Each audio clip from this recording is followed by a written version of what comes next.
Salut les gars, bonsoir à tous. Merci de passer par ici.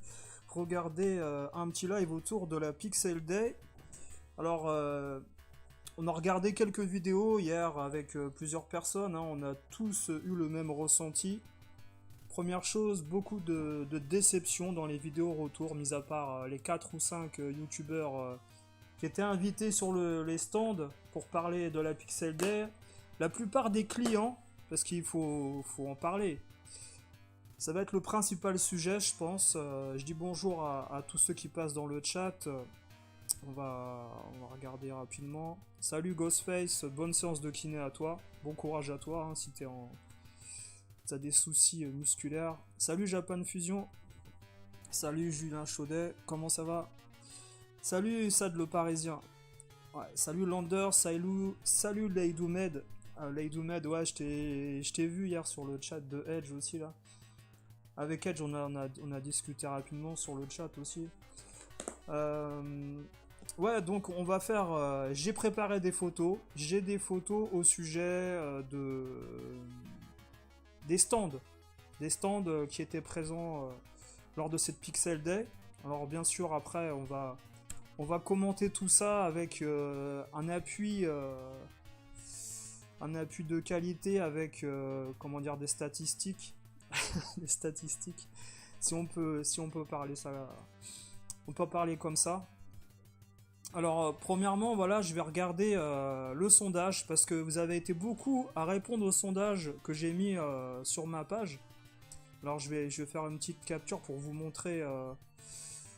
Parce que la priorité en général hein, dans les lives que je fais, c'est lire les commentaires des gens déjà par respect pour montrer que je leur réponds et puis que je regarde ce qu'ils disent. On va regarder ça. Attendez, faut que je trouve la bonne page parce que j'ai plusieurs. C'est peut-être celui-là. Voilà, bien joué. Du premier coup. Du premier coup, j'ai mis la bonne page. Ouais. Alors, ça, le Parisien, tu dis la Pixel Day, j'ai l'impression que c'est un truc où il y a que les élites. Ah, mais une élite de quoi en fait? Alors, après, je vais pas rentrer dans les histoires on va pas faire d'histoire de drama ou de je ne sais quoi. Mais quelle élite, en fait? Ils appartiennent à quelle élite, ces gens-là, en fait? J'en ai parlé avec d'autres youtubeurs qui sont, comment dire... qui ont plus d'abonnés que ces gens-là qui étaient présents, par exemple. Hein. Ils avaient pas forcément envie de les voir. C'est-à-dire que des gens... Salut Zone 51, comment ça va? Bah, Zone 51, si tu voulais passer sur le live, discuter, tu peux me rajouter sur Skype si tu veux. Moi, j'utilise que Skype en fait. Ouais, salut Néo Furian. Bah, l'élite de bière, la bière pastis. Non, on va rester correct. Alors, moi, le principal sujet que je veux aborder, c'est attention, hein, c'est pas le fait que la Pixel Day c'est quelque chose de mauvais. Faut bien que les gens prennent ça en compte. Je suis pour les conventions, je suis pour les brocantes, je suis... Enfin... Maintenant, les dérives, les extrêmes, qui conduisent à un nouvel Argus... Moi, j'ai envie de penser à... Comment dire, à une époque, à des dessins animés qui passaient avec AB Productions, les japonais, les mangas japonais qui passaient sur le Club Dorothée. On faisait souvent un parallèle avec un monde apocalyptique dans le futur.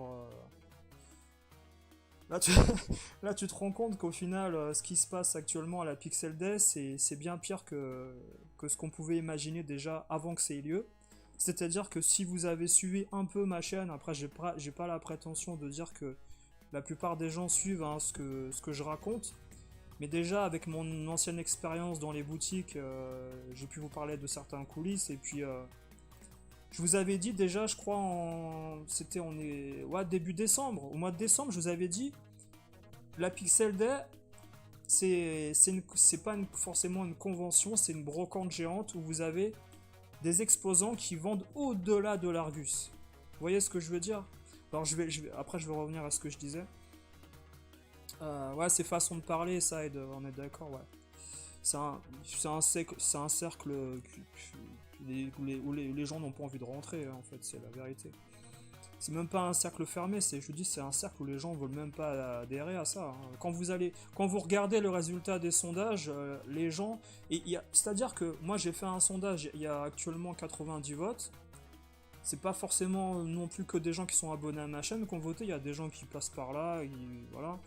Mais j'ai regardé les commentaires sur les autres chaînes, et je vous ai gardé, parce que je tiens à féliciter une personne qui pourtant, entre guillemets, est toujours dans ce cercle en fait de conventions, hein, il fait toutes les conventions, tout ça. Serial Gamer et son pote, je sais plus, le joueur du dimanche ou quelque chose comme ça, je sais plus, et je m'excuse si je...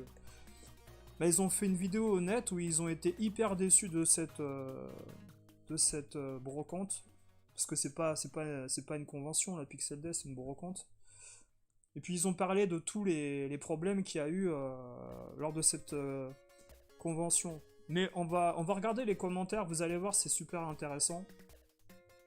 Laïdoumet, tu dis hier il y avait un truc très drôle sur un groupe Facebook. Un mec a posté ses achats à la Pixel dans les commentaires. Une personne a retrouvé un des jeux, Megaman sur Vinted. Ouais, mais j'ai des anecdotes assez hallucinantes. Bah, on peut le dire maintenant parce que peut-être je vais oublier après. C'est-à-dire que les gens, les exposants qui sont à la Pixel Day, premièrement, ce sont des brocanteurs, ce sont pas des passionnés. On y reviendra tout à l'heure.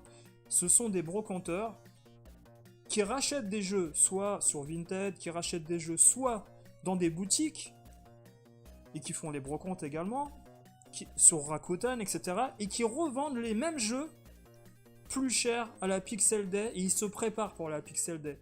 Et parfois même, vous allez halluciner, mais j'ai pu lire ça dans des commentaires à droite à gauche et sur des vidéos que j'ai pu voir, il y a des gens dans des stands, quand ils arrivent le matin, ils rachètent des jeux à d'autres stands et ils les mettent sur leur stand plus cher dans la journée ensuite. Je sais pas si vous imaginez le délire. Il y a une anecdote aussi qui confirme ce que je dis avec Serial Gamer qui en parlait avec son ami.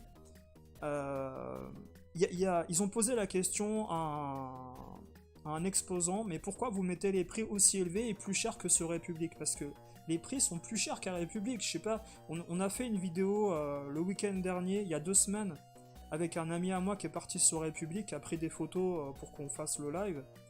Et je vous ai montré les prix en vitrine sur République. Les prix à la Pixel Day sont plus élevés que sur République.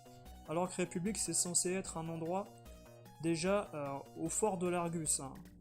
En général, à Paris, vous faites pas forcément d'affaires, vous achetez à l'Argus.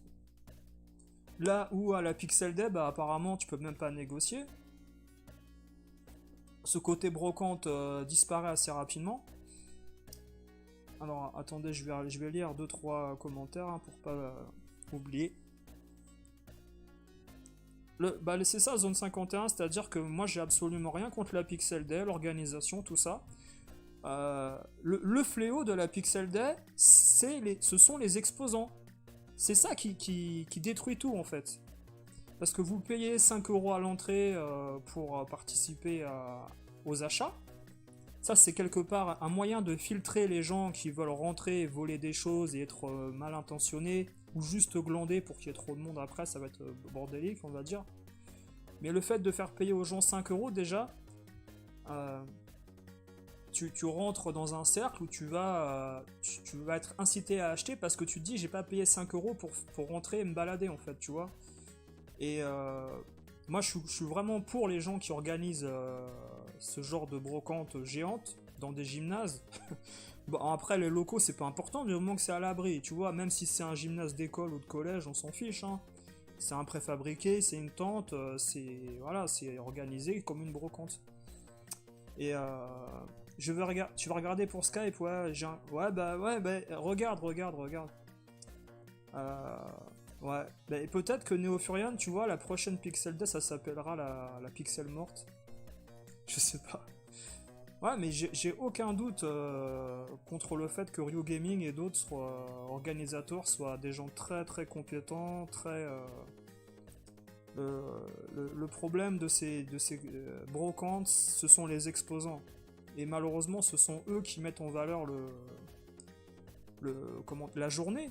la journée. Alors c'est vrai qu'il y a des gens qui se sont plaints qu'il n'y avait pas les conférences, des débats, qu'on peut retrouver également dans des conventions, des vraies conventions que Edge fait par exemple. Ça c'est une vraie convention avec plusieurs secteurs.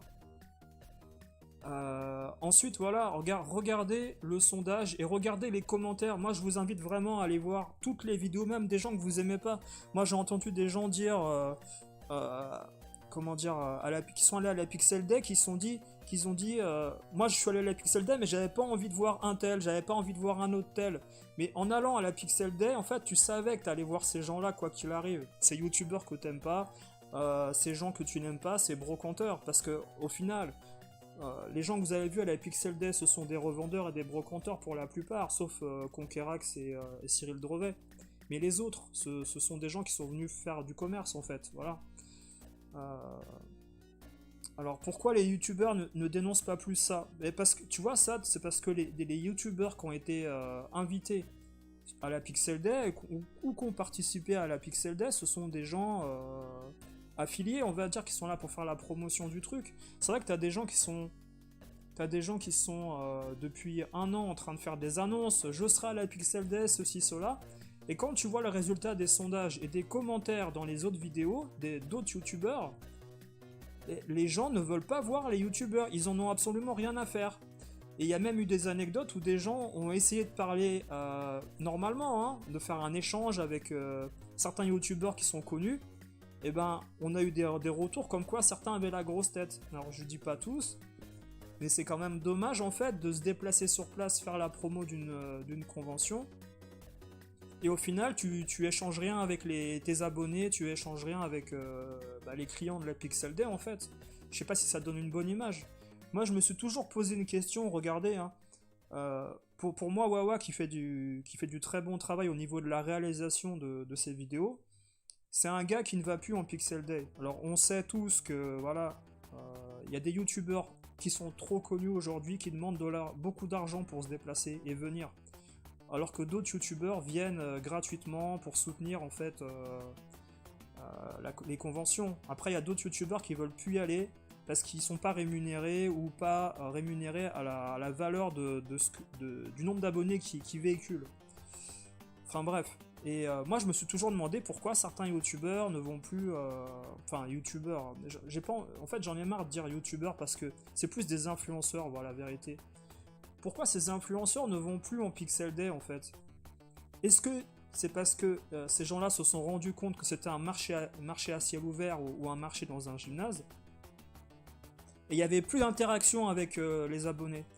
Je trouve dommage que finalement la Pixel Day devienne une bourse d'échange entre gens qui sont prêts à acheter des jeux à 100-150 euros.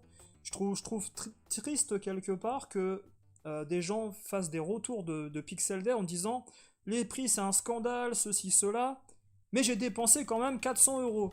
Bah à ce moment-là en fait, n'achète rien. Moi je vous donne un exemple. Avant ce week-end, j'étais encore sur eBay au Japon. Je vais vous montrer des jeux. J'ai acheté des jeux au Japon. J'ai acheté par exemple, j'ai acheté Sangoku en loose sur Neo Geo. Je vous laisse imaginer combien était Sangoku en loose sur Neo Geo à la Pixel Day. Hein. Je vous laisse imaginer. J'ai acheté également des jeux à 40-50 euros en loose. Il n'y a pas si longtemps, la semaine dernière, encore une fois à Kyoto, sur eBay. Quand des gens vous disent la TVA, vous allez la payer avec les taxes, etc., c'est faux. La TVA, elle est payée par eBay, en fait, à votre achat, c'est inclus dans le prix. Et ensuite, ça, c'est déclaré, en fait, sur le packaging que le vendeur vous envoie du Japon. Vous recevez un paquet par FedEx, vous n'avez rien à payer, c'est terminé. Quand des gens vous disent, ouais, mais... c'est compliqué d'acheter sur eBay, c'est compliqué d'acheter au Japon. Non, c'est pas compliqué, c'est réglementé maintenant. Il n'y a pas de paquet surprise où vous allez devoir payer des trucs en plus. Donc, encore une fois, aujourd'hui, acheter des trucs au Japon, ça coûte moins cher que d'acheter des choses à la Pixel Day en fait. Pourquoi se déplacer dans une Pixel Day, de partir de Nice pour aller de traverser la France, je veux dire, pour aller en Belgique, dans un gymnase, acheter un DBZ hyperdimension à 750 euros, les gars, vous avez perdu la tête pour certains, je pense. Après, voilà, on va dire que certaines personnes, en fait, là je vais vous montrer quelque chose d'important, c'est que ce genre de discours que moi je peux avoir en mettant en garde les nouveaux collectionneurs de l'Argus de certains prix qui se trouvent dans les Pixel Decks, qui n'est pas le vrai Argus, mais ces gens-là se réfèrent aux youtubeurs actuels pour dire oui, lui il parle bien des jeux, donc il doit avoir raison, donc le vrai prix c'est ça. En plus il est présent à la Pixel Day, donc il soutient en fait le truc. Alors, essayez de faire un tour sur les réseaux sociaux, sur eBay, etc. pour voir ce que les vrais gens disent de la Pixel Day. Et ne cherchez pas à dire que, par exemple, un tel a dit que la Pixel Day c'est ceci, c'est cela, c'est mauvais. Donc ces gens-là, en fait, ils sont tout le temps en train de mépriser ce genre de convention. Non. Si vous écoutez ce que je vous dis, le problème, c'est pas la Pixel Day, ce sont les exposants qui font n'importe quoi au niveau des prix. Et plein de clients ne vont plus à ce genre de rencontres parce qu'il n'y a aucune affaire à faire. Et les youtubeurs présents sont là pour soutenir et pas forcément pour échanger avec les clients et les abonnés qui viennent les voir. Donc au final, t'y vas pour rien. C'est ça aussi. Ouais, Julien Chaudet, c'est payant la Pixel. Euh, Ouais, mais il y avait un stand de Dragon Games avec Vince de Dragon Games, de Saint-Maur, qui est un ancien collègue de République, avec qui j'avais bien échangé quand je suis passé le voir il y a 2 mois environ. Et bah lui aussi, il se met à la page en fait de l'Argus. C'est-à-dire que, voilà, je vais vous lancer une petite bombe, c'est-à-dire que si en fait sur ton stand à la Pixel Day, tu ne mets pas les prix alignés aux autres exposants, ils vont te prendre tes jeux et les refoutre sur leur stand. Ils vont te les acheter parce que tu les as mis moins cher. Si tu mets un jeu à 150 euros, un des jeux les plus chers PS2 à 150 euros sur ton stand, et que le matin, quand tu mets tes jeux, voilà, t'as un exposant à côté qui se balade, il regarde pour voir ce que toi t'as fait sur ton stand. Qu'est-ce qu'il va faire? Il va t'acheter ton jeu que t'as mis 150 et il va le refoutre en fait sur son stand à lui dans la journée ou le soir à 200, 300. Et les gens qui sont de bonne volonté comme Dragon Games ou d'autres exposants vendeurs de la région Île-de-France, ils sont obligés quelque part de mettre un prix équivalent à ce qu'il y a à côté. Parce que le problème, c'est que ils vont se faire bouffer s'ils font pas ça. Mais après, le client en pâtit, c'est ça le problème. Alors attendez, je vais vous lire. Après, on va passer au décryptage des sondages et des photos. J'ai des photos. Alors vous dites, après les gens se plaignent des prix, mais quand tu fais un bon prix à quelqu'un, tu as une chance sur deux qu'il se fasse de l'argent. Bah oui, c'est ça, de l'argent sur ton dos. Voilà. C'est en fait tous les exposants qui sont dans un schéma labyrinthique dans le gymnase, ils voient tous les prix les uns des autres. Donc à un moment, si tu veux, tu peux pas tricher et il faut t'aligner. C'est comme sur le Boulevard Voltaire, toutes les boutiques s'alignent. Si jamais il y a une boutique qui s'aligne pas sur les prix à République, la boutique se fait bouffer, elle se fait dévaliser, et c'est les autres boutiques qui vont remettre les jeux qu'ils ont récupérés chez eux plus cher. Et il y a ce côté réglementation en coulisses sur les grandes artères de vente de jeux comme ça. La Pixel Day c'est pareil, sur les brocantes. Il y a que sur les brocantes du dimanche matin où tu peux trouver des gens qui mettent des jeux et que tu peux négocier avec eux, ceci, cela. Mais la Pixel Day apparemment tu pouvais pas négocier avec les gens quoi. Là, il te met, tu dis, je trouvais ça cher les jeux de sport achetés par Edge hier, pour moi c'est 5 euros max. Ouais, NHL 96, bah en plus Edge, tu vois, si jamais tu voulais. Moi, je crois qu'il me reste un NHL 94 en loose, un truc comme ça. Mais moi aussi, je garde en fait des jeux e-sport qui ont des PCB particulières pour faire des cartes mode. Là, je suis en train de réparer les pistes des jeux Tengen là avec du film de cuivre. Et je suis en train de réparer des PCB complètement là en fait. Donc je pense que la carte mode, je vais commencer à en faire aussi de mon côté, mais euh, vous allez trouver choquant le prix de certains jeux. Et après, on se demande pourquoi en fait le monde du rétro gaming part en vrille. Mais dites-vous une chose, c'est que ce que vous avez vu à la Pixel Day, c'est pas du rétro gaming. C'est du roucoulage. Ce sont des gens en fait qui se hype entre eux autour d'un phénomène de Pixel Day pour se sentir bien d'acheter un produit à la Pixel Day. Et puis quand ils rentrent chez eux, ils se rendent compte qu'ils auraient pu payer le jeu peut-être 200 € moins cher ailleurs. Mais ils ont passé une bonne journée en mangeant des frites et un hamburger. C'est le principal pour eux peut-être. Je peux comprendre, hein, parce que quand vous allez sur République, qu'est-ce que vous faites en général aussi? Bah, vous allez acheter plein de choses. Et puis après, vous allez manger un McDo, ceci, cela, au fait. Mais vous allez peut-être payer moins cher sur République les trucs, quoi. Voilà. Mais en fait, des gens, tu vois, là, Edou, il y a des gens qui n'ont même pas voulu négocier au niveau de certains prix. C'est-à-dire que il y a Serial Gamer qui en parle. Après, je vous invite vraiment à aller voir la vidéo de Serial Gamer qui a fait. Ils ont fait une super vidéo à deux. Ils racontent tout dans les moindres détails. Et c'est condensé. Pour moi, c'est une vidéo parfaite pour résumer le. Sans faire de. Et ils ont dit à la fin que peut-être qu'ils vont se faire des ennemis, mais de toute façon, ils comptent pas se faire inviter dans la Pixel Day la prochaine. Mais en même temps, est-ce que c'est quelque chose de mauvais de dénoncer en fait ce qui se passe au niveau des exposants? En plus, apparemment, il y a un exposant qui a mis des jeux qui étaient contrefaits et qui a prétendu ne pas le savoir. Des jeux AliExpress, des boîtes contrefaites, etc. Ouais. Tant qu'il y aura des pigeons, des gens gonflent les prix. Après, les gens se plaignent. Voilà, ça j'ai dit. Après, pour les jeux communs, c'était juste en dessous des prix eBay. En France, peut-être. Les prix franco-français, peut-être, ouais. Le problème, c'est que moi, j'ai beaucoup de jeux que j'ai pu récupérer, je vous dis, en Espagne, en Allemagne, au Japon, sur Super Famicom, sur Mega Drive, sur PC Engine, j'en ai acheté aux Pays-Bas. Je peux vous dire que ce genre de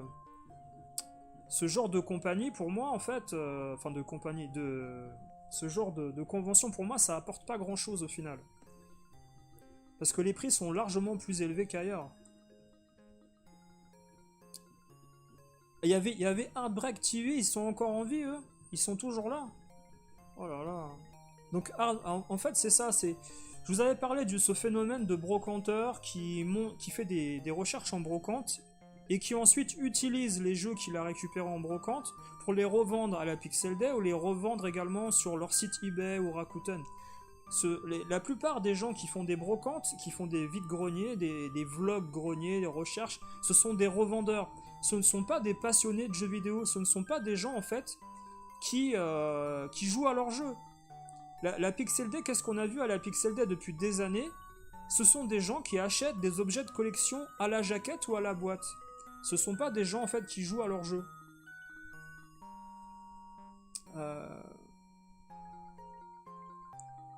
Ouais, Zone 51, t'aurais aimé y aller avec tes enfants.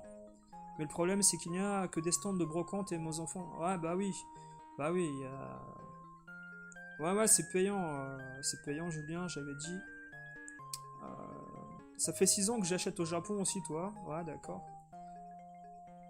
Alors, sur eBay, moi je vous dis, hein, si vous voulez acheter sur eBay, dans les préférences de vos achats, il faut mettre le filtre mondial. Et vous mettez le Japon. Alors attention par contre, parce que souvent au Japon, vous avez des boutiques qui vendent des jeux extrêmement chers, des jeux moyens très abordables, et d'autres boutiques qui font l'inverse. C'est assez bizarre. Mais bizarre dans le sens où l'État est prédominant en fait. C'est-à-dire que là où en France, on valorise surtout le jeu en boîte avec une jaquette, ceci, cela, machin, au Japon, un loose en très bon état peut coûter plus cher que certains jeux en boîte. C'est sur la gamme moyenne, hein, je vous parle pas de la haute gamme. comme les jeux Glenancer, comme voilà, tous les Pokémon Rocky et tout ça. Je vous parle pas de ça, je vous parle de la moyenne gamme. On peut trouver ce phénomène. Par exemple, il y a un jeu dont Edge avait parlé dans le live hier, c'était comment il s'appelait ce truc-là là, Violin, je sais plus quoi, là, un jeu japonais Super Famicom là. Ben, au Japon, il est à 45$ en fait d'occasion, en loose. Et je veux dire, ce machin-là, il coûte plus de 200€ en fait sur Paris, quoi. Il y a plein de bonnes affaires comme ça. No Hamlin Violin, un truc comme ça, oui, ça s'appelle, ouais, un truc comme ça. Ouais. Enfin, il y a plein d'autres jeux après, Super Famicom un peu obscurs. Mais salut Sylvain, ouais, je t'ai pas dit bonjour, excuse-moi. La passion, c'est pas de conseiller des sites avec des jeux émulés juste pour avoir une commission. Ouais, tu sais peut-être que dans le futur, tu auras des bourses d'échange de disques durs avec des full sets dessus, j'en sais rien. Hein. Je sais pas. Hein. Les gros titres comme Symphony of the Night Big Box version UK vendu 400€. Bah, Symphony of the Night en pâle, il est devenu cher. Hein. Quoi qu'il arrive maintenant, surtout en blister Carrefour là. Blister Carrefour, si vous le trouvez là, les blisters rigides, ça commence à chiffrer ces conneries là. Salut Florian Roux, comment tu vas, ouais. Bah après, je reviendrai pas sur l'histoire des cartes mode dont Edge a parlé. Il s'était un peu énervé. Ça m'a fait rire parce que moi je connais bien cette histoire-là de cartes mode. Après lui, il vend le côté exclusif, par exemple, d'un DBZ qu'il fait quoi en traduction, mais bon, on est d'accord que c'est pas. Si tu le vends sans profit, un carte mode, ça peut te revenir. En net à toi à fabriquer, ça peut, je vais pas dire de bêtises, hein, mais que la cartouche, ça peut te revenir environ à 25€, 20-25€, avec la PCB, ceci, cela, la soudure. Après, le problème qu'il y a, c'est que ce qu'on vous dit pas, c'est que les gens qui font des cartes mode en magasin, par exemple, faut payer un technicien. Les vendeurs sur Paris, les vendeurs sur République ou ailleurs, ont des techniciens qui réparent les consoles, qui peuvent faire des cartes mode, etc. Si vous voulez faire un carte mode ou réparer des consoles, switcher des consoles, le technicien il va demander entre 60 et 80€ de l'heure à être payé. Sauf s'ils ont un technicien sur place. Et c'est ça qui coûte extrêmement cher également. Vous voyez ce que je veux dire ? Donc au final, après il y a le carton, il y a le poster. Vous me direz, ça coûte pas énormément cher, mais bon, après, c'est la. Si vous êtes passionné de certaines traductions françaises en carte mode, faites-vous plaisir. Mais c'est vrai qu'après, moi j'ai connu une époque, il y a 5-6 ans, où encore un carte mode sur République, ça coûtait 20€ avec la boîte, la notice, le poster. Vous voyez ce que je veux dire ? Avec. Il y avait une PCB avec. Il faisait une PCB avec une pile de sauvegarde CR2032 intégrée. Vous pouviez changer la pile de sauvegarde, hein. C'était des cartes mode sauvegardables. Donc c'était vraiment une extrême qualité. Et c'était il y a 5-6 ans quand personne ne voulait de carte mode. Ça coûtait 20 balles. Vous alliez sur République, vous en trouviez. Il y avait du Metroid, du FF6, du Chrono Trigger, 20 balles. Maintenant, depuis qu'AliExpress est rentré dans le game et d'autres créateurs, bah, les cartes mode c'est 60€. Mais attention, après, faut pas confondre carte mode. Ouais, Hamlin no Violin, voilà, Laidumen, tu vois, j'ai retrouvé le titre. Ouais. Faut pas confondre RAW Pro et carte mode. Il y a plein de gens qui se basent sur les RAW Pro qu'il y a sur AliExpress, qui valent absolument rien.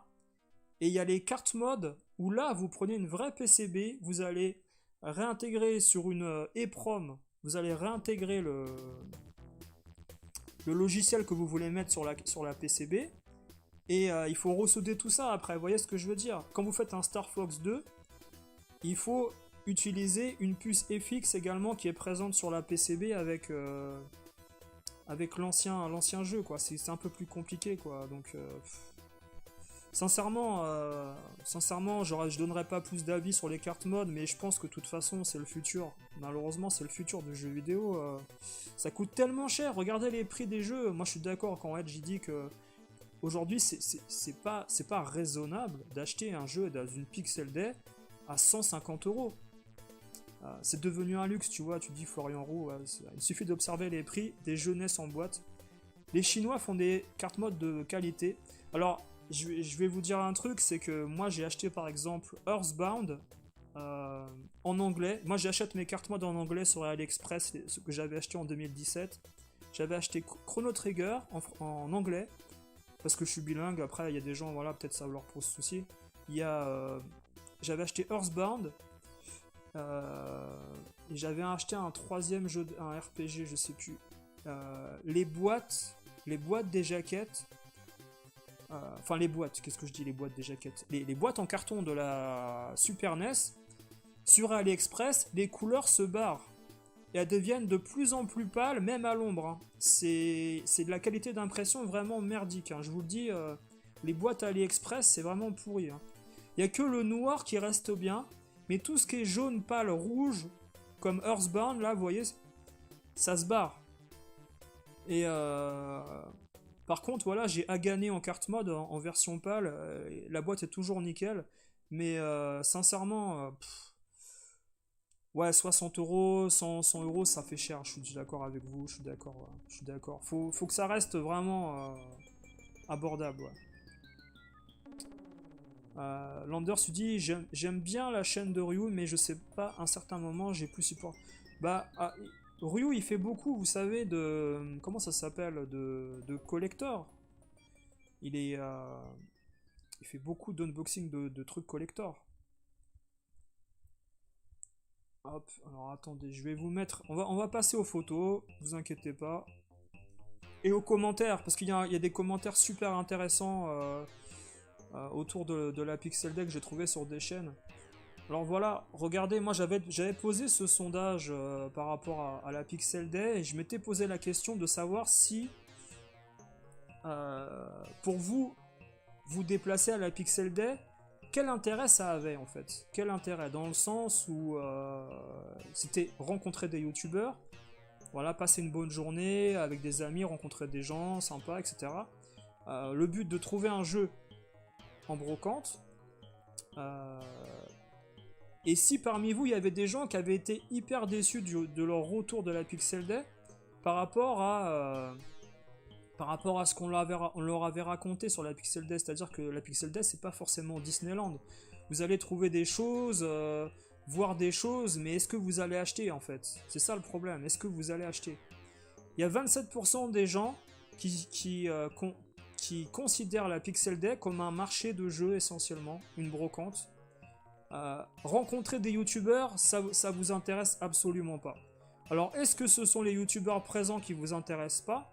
Est-ce que par exemple, s'il y avait eu, je sais pas, moi je dis une connerie, mais est-ce qu'il y avait eu des gens un peu plus connus dans le monde des médias, Abdelmalik là de Click TV,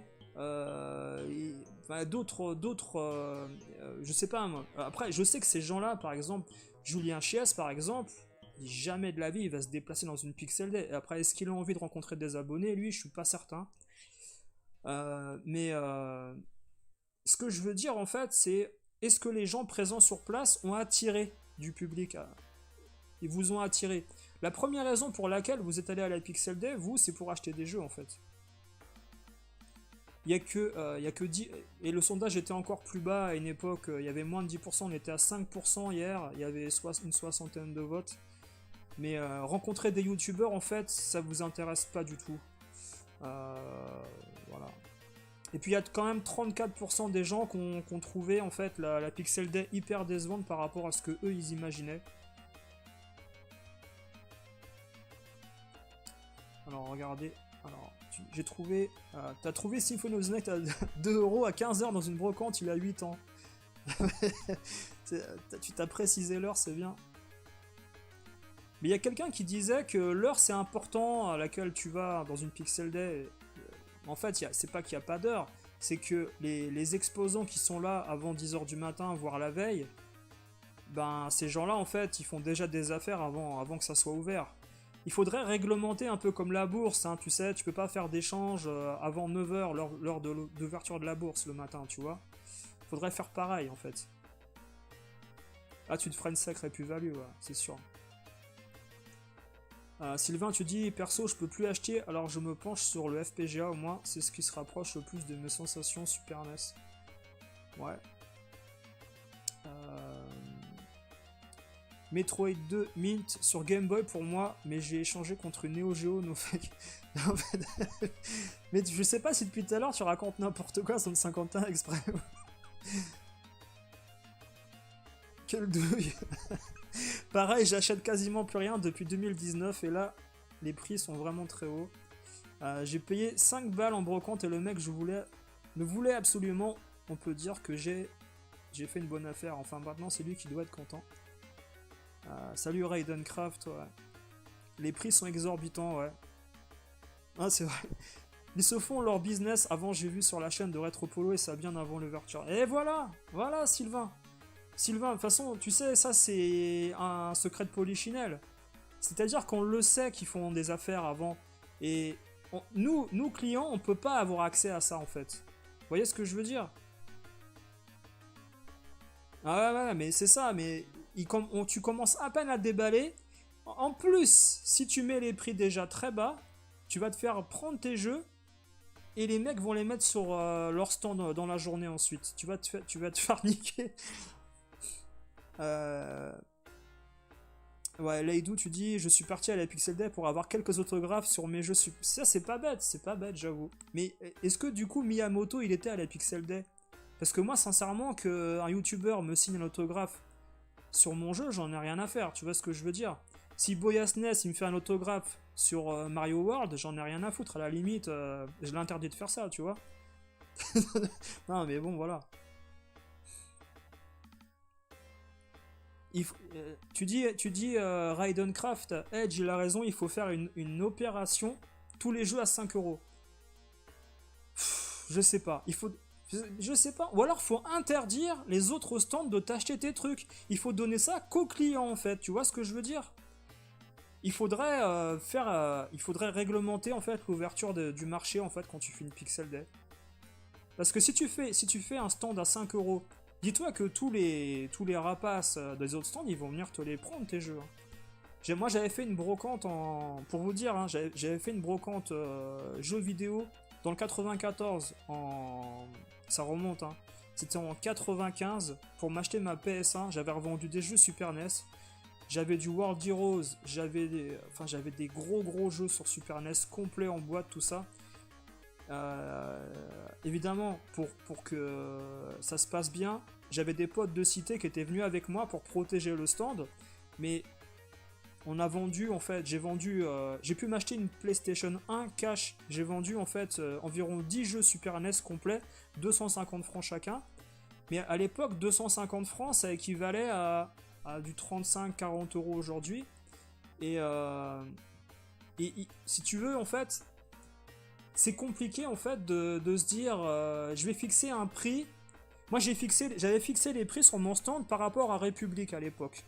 J'avais pas mis plus haut que République, c'est-à-dire que mes jeux sont bien partis dans la journée et j'avais respecté le client. Respect du client et respect de l'Argus. Vous voyez ce que je veux dire? Et à partir de ce moment-là en fait, tu te fais pas prendre tes jeux, tu te fais pas voler non plus. Il n'y a pas de négociateur. J'ai eu aucun négociateur à l'époque qui est venu me faire chier en me disant tiens, tu vends tes jeux plus cher qu'à République, vas-y, fais-le à ce prix-là, machin et tout. Et les gens étaient contents de voir des jeux en import dans le Val-de-Marne à l'époque, dans le 94, sur une brocante. C'était juste avant que la PS1 arrive. Et je vous dis, je me suis payé une PS1 cash à 2090 francs après à Scorgens, là, avec ma vente de brocante. Mais là où ils ont raté le coche, les gars, en fait, sur la Pixel Day, c'est qu'ils ne respectent pas le client au niveau de l'Argus, premièrement. Et deuxièmement, en fait, t'es dégoûté de ta journée. T'as fait du transport, t'as payé, en fait, ton essence, t'as payé la bouffe, ou dormir à l'hôtel pour certains. Et en plus, tu peux même pas négocier sur les stands, et les prix sont exorbitants. Non, c'est pas sérieux, les gars, vous voyez ce que je veux dire. Zone 51, tu dis, vous voyez ces youtubeurs toujours avec le sourire, venez les amis à la Pixel, alors que les mecs ont certainement tout acheté avant. Ouais, c'est ça. C'est ça, c'est ça. Ah, moi, ça me fait rire. À un moment donné, j'ai vu une personne dire, alors moi, si je vois en carte Jama Violent Storm, hein, je l'achète. Hein. Excusez-moi, mais Violent Storm, les gars, moi j'y ai joué il y a 10 ans à Violent Storm. En carte Jama, tu le vois jamais, ce truc-là, ça n'existe pas. Alors, en France, dans une Pixel Day en plus, où il y a que des brocanteurs qui ont acheté des jeux PS2 à 2 balles, sur des brocantes dans le Nord, et qui reviennent vendre leurs trucs ici, des gens sérieux, ils vont pas venir vendre en fait des trucs de qualité en fait. Ils vont essayer de faire du profit à mort, les exposants qu'il y a. Ils vont pas. Tu trouveras pas des choses hyper rares dans une Pixel Day. Faut pas se leurrer en fait. Faut pas se voiler la face. Tu trouveras jamais un truc hyper rare. Tu vois, tout à l'heure on a parlé des jeux Super Famicom qui sont vendus au Japon. Il y a également Zoku no Bishin, où il y a d'autres jeux comme ça, basés un peu sur les mangas japonais, inspirés de Ken le Survivant, d'autres. Tu trouveras pas des jeux comme ça en fait à la Pixel Day, sauf si tu as un exposant de République qui vient vendre des jeux en import. Mais tu trouveras que des jeux pâles en espèces d'état mint à 700 €, 300 €, 400 €. Enfin, pour un pur collectionneur qui cherche de la rareté, la Pixel Day, premièrement, c'est pas forcément intéressant, je trouve. En plus, il a dit, ouais, Jay, il y a des ventes d'échanges le vendredi avant l'ouverture. Alors, finalement, ça sert à quoi? Ah ouais. Boya, il a signé des jeux, Boya? Ah bon, je savais pas. Sifano qui vend, pour la bonne cause, un vieux gros carré pixel Minecraft signé par le tout venant du YouTube Game. Un carré, il a vendu un pixel carré, quoi, ça sert à... Enfin, je sais, ouais, ok.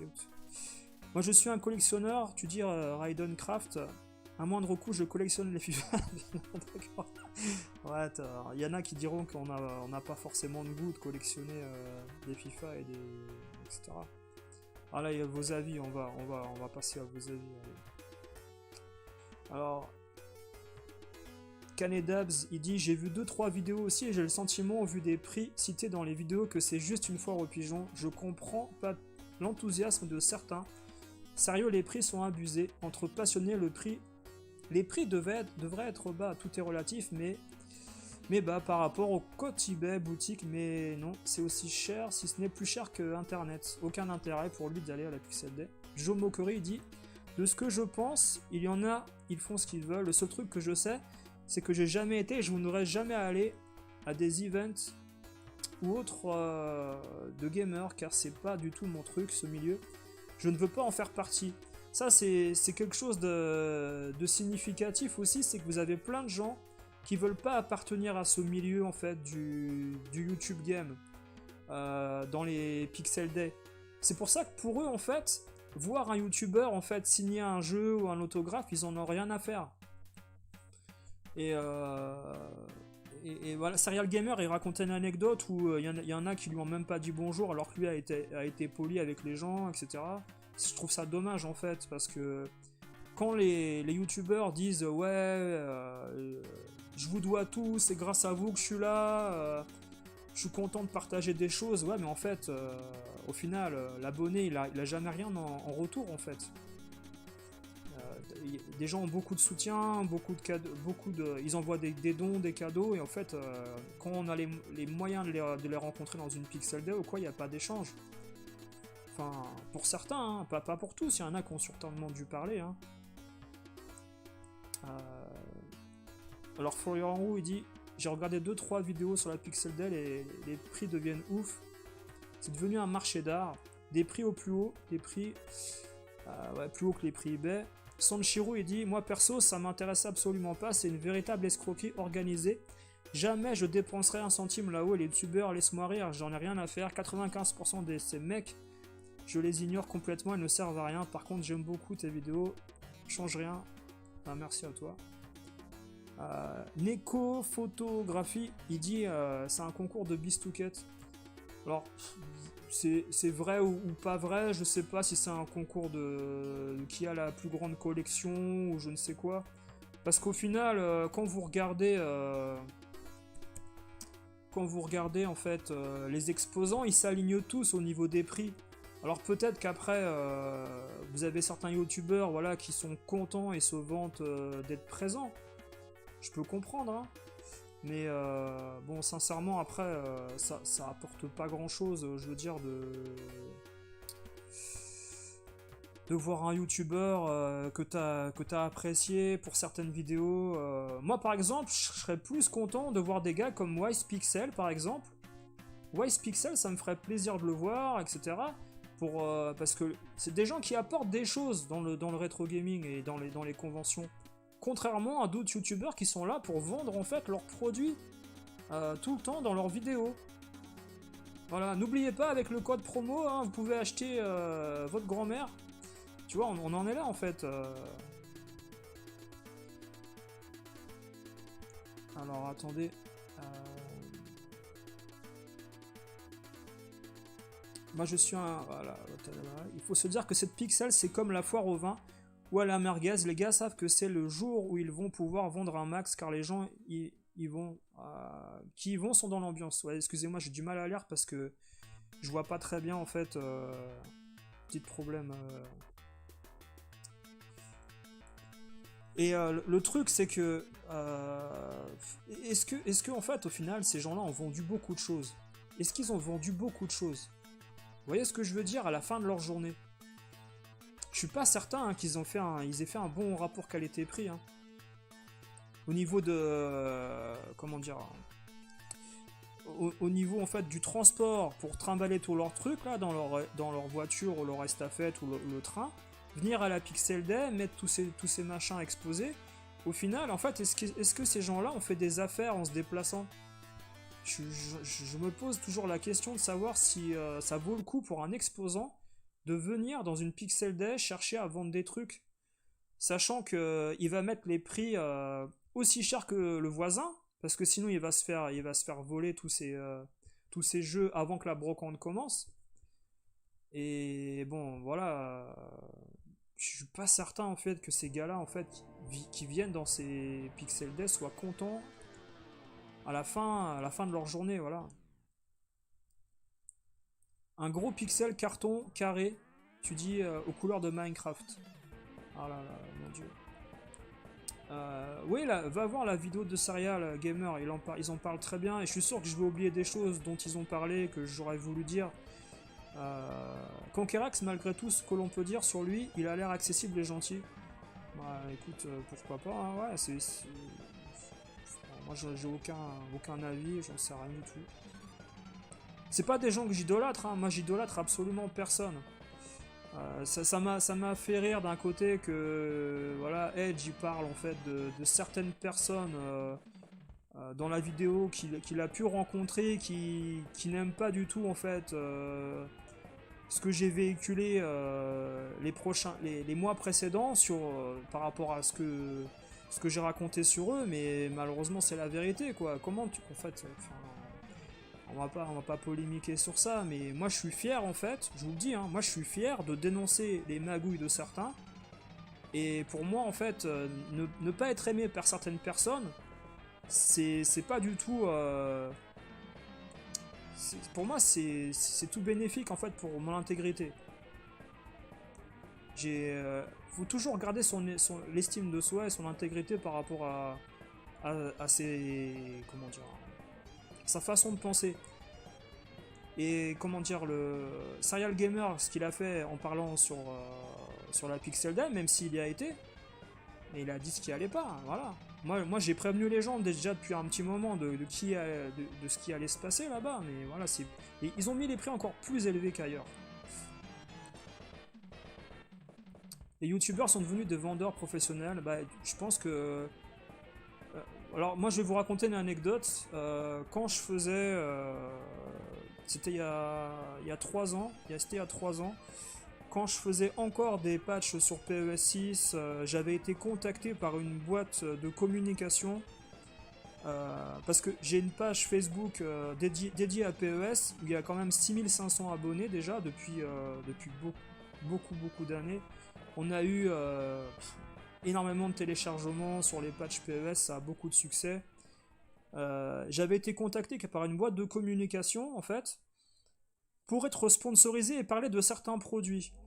Et je sais pas si vous vous souvenez ou si certaines personnes ont suivi ce que j'avais fait à une époque. Moi, j'avais dénoncé en fait ce que faisaient, par exemple, des gens comme Monsieur Quinton, en fait, qui a vendu quelque part sa passion de PES pour raconter n'importe quoi sur l'avenir de Konami, sur l'avenir de eFootball, etc.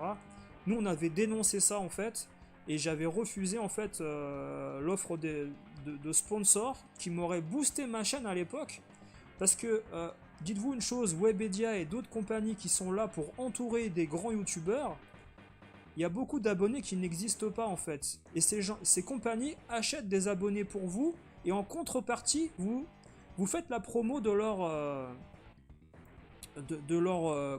produits. Voilà, vous faites la promo de leurs produits, que ce soit des manettes de jeu, ceci, cela. Et, et pourtant, voilà, j'ai été contacté 5 ou 6 fois par email, ils sont revenus, etc. C'était il y a 3-4 ans, c'était à l'époque de... Ben, je dis il y a 3-4 ans, c'était même il y a 5 ans. C'était après l'Euro 2016, je me souviens. Parce qu'on avait fait des patchs sur l'Euro 2016 et la Coupe du Monde 2018 qui avait bien marché. Et, et puis voilà, après, ils voulaient se servir de ce qu'on faisait pour attirer plus de gens.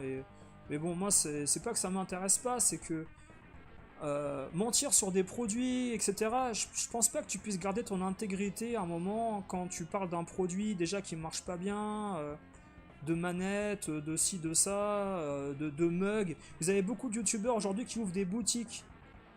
Voilà, ces gens-là, en fait, ils sont aidés par des communicants, des boîtes de prod pour ouvrir leur boutique. Chez Back in Toys, hein, là, il a montré il a une nouvelle boutique, il est aidé, il a un partenaire pour la boutique, etc.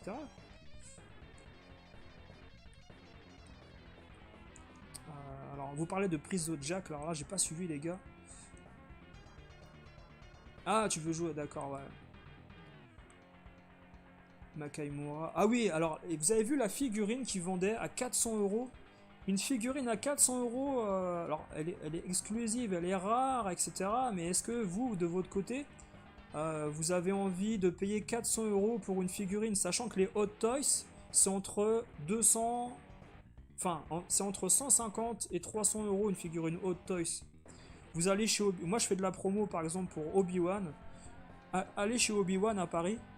Ils ont des figurines importées des États-Unis, d'Asie, qui sont magnifiques. C'est les plus belles figurines que vous pouvez trouver sur le boulevard Voltaire, je trouve. Et après, vous pouvez négocier aussi avec eux les prix des figurines. Mais n'allez pas dans une Pixel Day acheter une figurine en plastoc qui coûte 400 €, qui a été fait par je ne sais qui. Enfin, c'est pas un produit de qualité, enfin à la base. C'est un produit, voilà, c'est un produit qui est fait dans le temps, exclusif, produit à tirage limité, peut-être il y en a un. Mais ça s'arrête là en fait. Alors que si vous achetez un produit Hot Toys, bon, on sait qu'après le cuir et tout, ça se barre et tout, machin. Mais vous pourrez le revendre, voilà. Figurine en plastique de Makaimura, Sho Makaimura, je suis pas certain que ça a de la valeur pour la Pixel Day, mais est-ce que ça a de la valeur hors Pixel Day? C'est un peu ça aussi que je reproche à des youtubeurs qui sont présents à la Pixel Day. Est-ce que ces gens-là existent hors Pixel Day ou hors YouTube? Est-ce que ces gens-là sont reconnus hors Internet? Parce que quand on voit les commentaires sur plein d'autres vidéos et le sondage que j'ai mis, les gens, ça les intéresse pas de voir les youtubeurs, par exemple. Vous voyez ce que je veux dire? Donc, alors, je vais regarder le commentaire qu'il y a eu sur la vidéo de Serial Gamer. Le mec a tout résumé. Le mec a tout résumé. Ouais, salut Lodo, ouais. Ah, la figurine de Makaimura, je vais essayer de vous le montrer. Alors, c'est Chaos Blaster qui parle, qui dit j'ai aussi un avis bien tranché sur la Pixel Day. Il y a des hauts et des bas, je vais commencer par le bas, finir avec le bon. Pour commencer, victime de son succès, ça a été énormément galère pour trouver une place pour se garer. Alors, c'est vrai que l'infrastructure après du gymnase, du collège, du lycée, je sais pas ce que c'était, bah c'est des petites rues, hein, il n'y a pas de parking, etc. Enfin, il y a un petit parking, mais c'est... Voilà. On n'est pas à la Villette, on n'est pas à Paris, on n'est pas... vous voyez, c'est pas le Stade de France, hein. Peut-être qu'un jour il y aura une brocante au Stade de France hein, de rétro gaming. Hein. Faut craindre le pire un jour. Hein. Le stand youtubeur était totalement mal agencé. Alors ça pour moi, c'est vrai que moi j'ai vu la vidéo de Raled Funiman, à qui je fais un petit coucou, qui est toujours très sympa. Raled, c'est un mec honnête, il fait des vlogs vraiment spontanés, il se la raconte pas, il est naturel, et ça c'est un mec super je trouve, Raled. Et franchement, des mecs comme Raled, des mecs comme... on pourra jamais dire de mal de ces gens-là. Même si tu cherches, tu pourras jamais dire de mal. C'est pour ça que ça me fait rire, encore une fois, quand voilà, des gens disent du mal sur d'autres alors qu'ils ne les connaissent pas. Enfin, c'est d'un ridicule. Le stand youtubeur était totalement mal agencé. Le fait d'avoir mis les youtubeurs tête d'affiche, entre guillemets, hein, au milieu des allées faisait qu'on ne pouvait plus accéder aux autres. Donc en fait, les youtubeurs se sont mis au milieu sur un coin et tu pouvais plus aller dans les autres stands. Bah ouais, et puis il fallait les mettre en valeur. Je sais pas, mettre des pompons, des guirlandes, tout ça, tu vois. Ouais.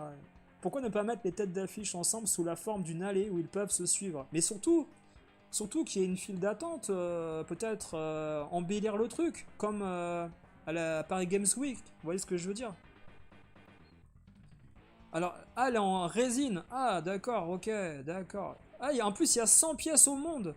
Donc, c'est pas un machin en plastique de la Pixel Day. D'accord, ok. Ah, alors... Ah ouais, d'accord. C'est en Espagne, 340 euros, ok. Ok, non, mais après, voilà, il y a 60 euros d'importation à la Pixel Day, quoi. Il veut se faire une marge, je peux comprendre, hein. Mais elle me paraissait quand même plus en plastique qu'en résine. Est-ce qu'on parle de la même? Je sais pas si on parle de la même au final. Peut-être c'est la même, hein, mais moi sur la vidéo, elle me semblait moins en résine qu'autre chose. Hein.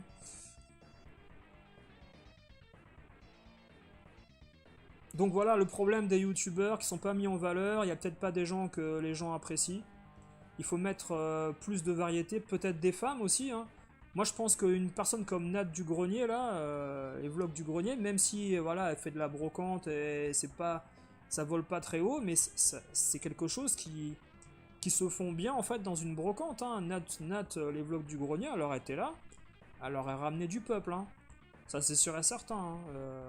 Tous les gens qui aiment bien les filles qui parlent de jeux vidéo, euh, les tarifs, alors là encore l'organisation n'y peut rien, mais hormis Cash Converter, voilà, il y a une anecdote formidable. Il y a une anecdote les gars.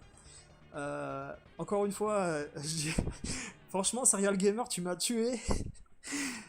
Les gars sont partis manger à un moment donné. Ils étaient à la Pixel Day. Ils sont partis manger, se balader. Il y a un cache à côté, pas loin de la Pixel Day. C'est monumental. Ils ont trouvé des jeux moins chers qu'à la Pixel Day. Ils ont acheté des jeux. Ils ont acheté des jeux au Cash Converters en allant à la Pixel Day. C'est génial. C'est comme si vous alliez à la République, spécialement vous partiez de Marseille, vous dites aujourd'hui je vais aller à la République, je vais acheter des jeux, et en fait vous finissez à Carrefour. C'est génial. Non mais c'est génial, c'est génial, ça montre un peu tout le paradoxe des prix qui sont pas respectés dans les Pixel Day. On parle de la même, alors toutes mes excuses au créateur espagnol qui fait une figurine à 400 euros en résine. 10 kilos 10 kilos, c'est énorme, hein, franchement. Pourquoi il a pas fait un truc creux, je veux dire? Tu vois? Ah, mais c'est génial. L'anecdote de Serial Gamer avec son pote qui vont acheter un jeu à cash pendant la Pixel Day. Vous avez cassé le game, les gars. C'est magnifique. Alors, la contrefaçon, on en a parlé. Il y avait un stand qui vendait beaucoup de jeux contrefaits. Moi, je vous ai mis à l'œil comment il s'appelle le contrat Mega Drive sur République dans une boutique à Paris. Je vous ai dit, pour moi, attention, peut-être que le gérant s'est fait avoir par des contrefaçons de certains gros jeux Mega Drive qui se vendent à 500 euros voire plus, comme Twinkle Tail par exemple, qui se vend à 800 également. Mais quand vous voyez des jeux qui ont la même esthétique au niveau du positionnement, de la jaquette, de la boîte, Aucune trace d'usure, d'utilisation. Ça sent fortement la contrefaçon. Donc apparemment là, des gens ont vu des jeux comme Mega Man. Alors je sais pas si c'est Mega Man Game Boy Advance ou Mega Man Rockman sur Mega Drive en japonais, je sais pas. Le stand de la honte. Il y a même l'exposante qui a enlevé le jeu en disant ah oui mais je savais pas que c'était un faux. Et puis quand les mecs sont partis, elle a refoutu le jeu en fait. Ça montre tout l'hypocrisie en fait de cette convention. Voilà. Alors attends. Ah ouais, mais Zone 51, mais moi je suis certain que Nat, le vlog du grenier, là, elle leur a ramené des gars. Les gars auraient fait, comment dire, la file d'attente pour avoir une photo et un autographe, c'est sûr. C'est sûr et certain. Alors que son contenu n'est pas forcément très valorisant par rapport à d'autres personnes qui parlent d'informations, création, etc., tutoriel, machin. Elle fait du retour de vide-grenier, mais voilà, elle a du charme, faut le dire, et puis après, elle va ramener du peuple à son stand, voilà, c'est sûr et certain. Il y a plus de mecs qui auraient été contents de voir Nat que de voir Cyril Drevet, par exemple. Même si Cyril Drevet, c'est marrant de le voir, voilà, mais bon, moi je peux pas idolâtrer, en fait, quiconque, en fait, je suis trop vieux pour ça. Peut-être que quelqu'un de 20-25 ans va idolâtrer un youtubeur parce que c'est son média de prédilection YouTube, hein, au devant de la télé. Mais sincèrement, voilà, non, c'est... Faut qu'il y ait un échange, faut que le youtubeur il soit au service du client, faut qu'il y ait un échange, voilà. Laïdou, tu dis, il y a un gars que tu connais a acheté 6 jeux communs qu'on trouve un peu partout, il les a payés juste en dessous de la côte eBay. Mais ajoute les 1700 km aller-retour. Aïe aïe aïe. Il vient de Monaco quoi. Presque. Hein. Figurine hors 340 euros. Ouais, mais c'est trop cher, les gars. C'est trop cher, une figurine 340 euros. Les Hot Toys, c'est 200. C'est 200, vous pouvez en trouver d'occasion ou. Parce que c'est de l'occasion là, hein, la figurine machin là. Le mec il l'a utilisé chez lui déjà, il l'a transporté, il n'y a pas de protection, il n'y a rien. Alors après on va venir aux problèmes plus importants, les problèmes d'hygiène à la Pixel Day. Alors entre les gars qui ont fait du transport, qui n'ont pas pris d'hôtel, qui ont dormi dans leur voiture, qui sentent pas bon, et il n'y a pas les toilettes les gars. Il n'y a pas assez de toilettes. Est-ce qu'il n'y a pas moyen de mettre des toilettes chimiques pour que les gars aillent pisser tranquillement? Il n'y a pas d'hygiène, non, c'est pas normal. Surtout que vous vendez en fait des hot dogs, des boissons. À un moment donné, au bout d'une heure, t'as envie de pisser quand t'as bu une bière, c'est normal. Voilà, il en parle, voilà. Pourquoi ne pas avoir prévu des toilettes chimiques? Attendre 25 minutes pour aller aux toilettes, pour un adulte, c'est déjà lourd. Alors que même quand vous allez à Bercy ou au Stade de France en un concert, vous faites pas la queue de plus de 5 minutes pour aller aux toilettes, voilà. J'imagine pas les enfants, voilà, qui sont allés, ouais, c'est évidemment. Pas assez de tables pour manger, alors je vous rassure, moi qui habite à côté d'Euro Disney, vous allez à Disneyland, il y a peut-être 20 tables, et il y a 70 personnes qui veulent manger, c'est un peu le même problème.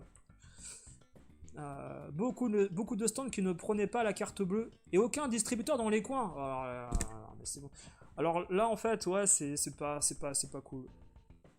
Surtout que quand t'as envie de dépenser 900 euros dans un DBZ d'hyperdimension et dans un Mario World en loose, 900 euros je voulais dépenser, j'ai pas pu le dépenser, mince. Bah faut vous dire que c'est des brocanteurs les gars qui sont là sur les stands, ils veulent du cash,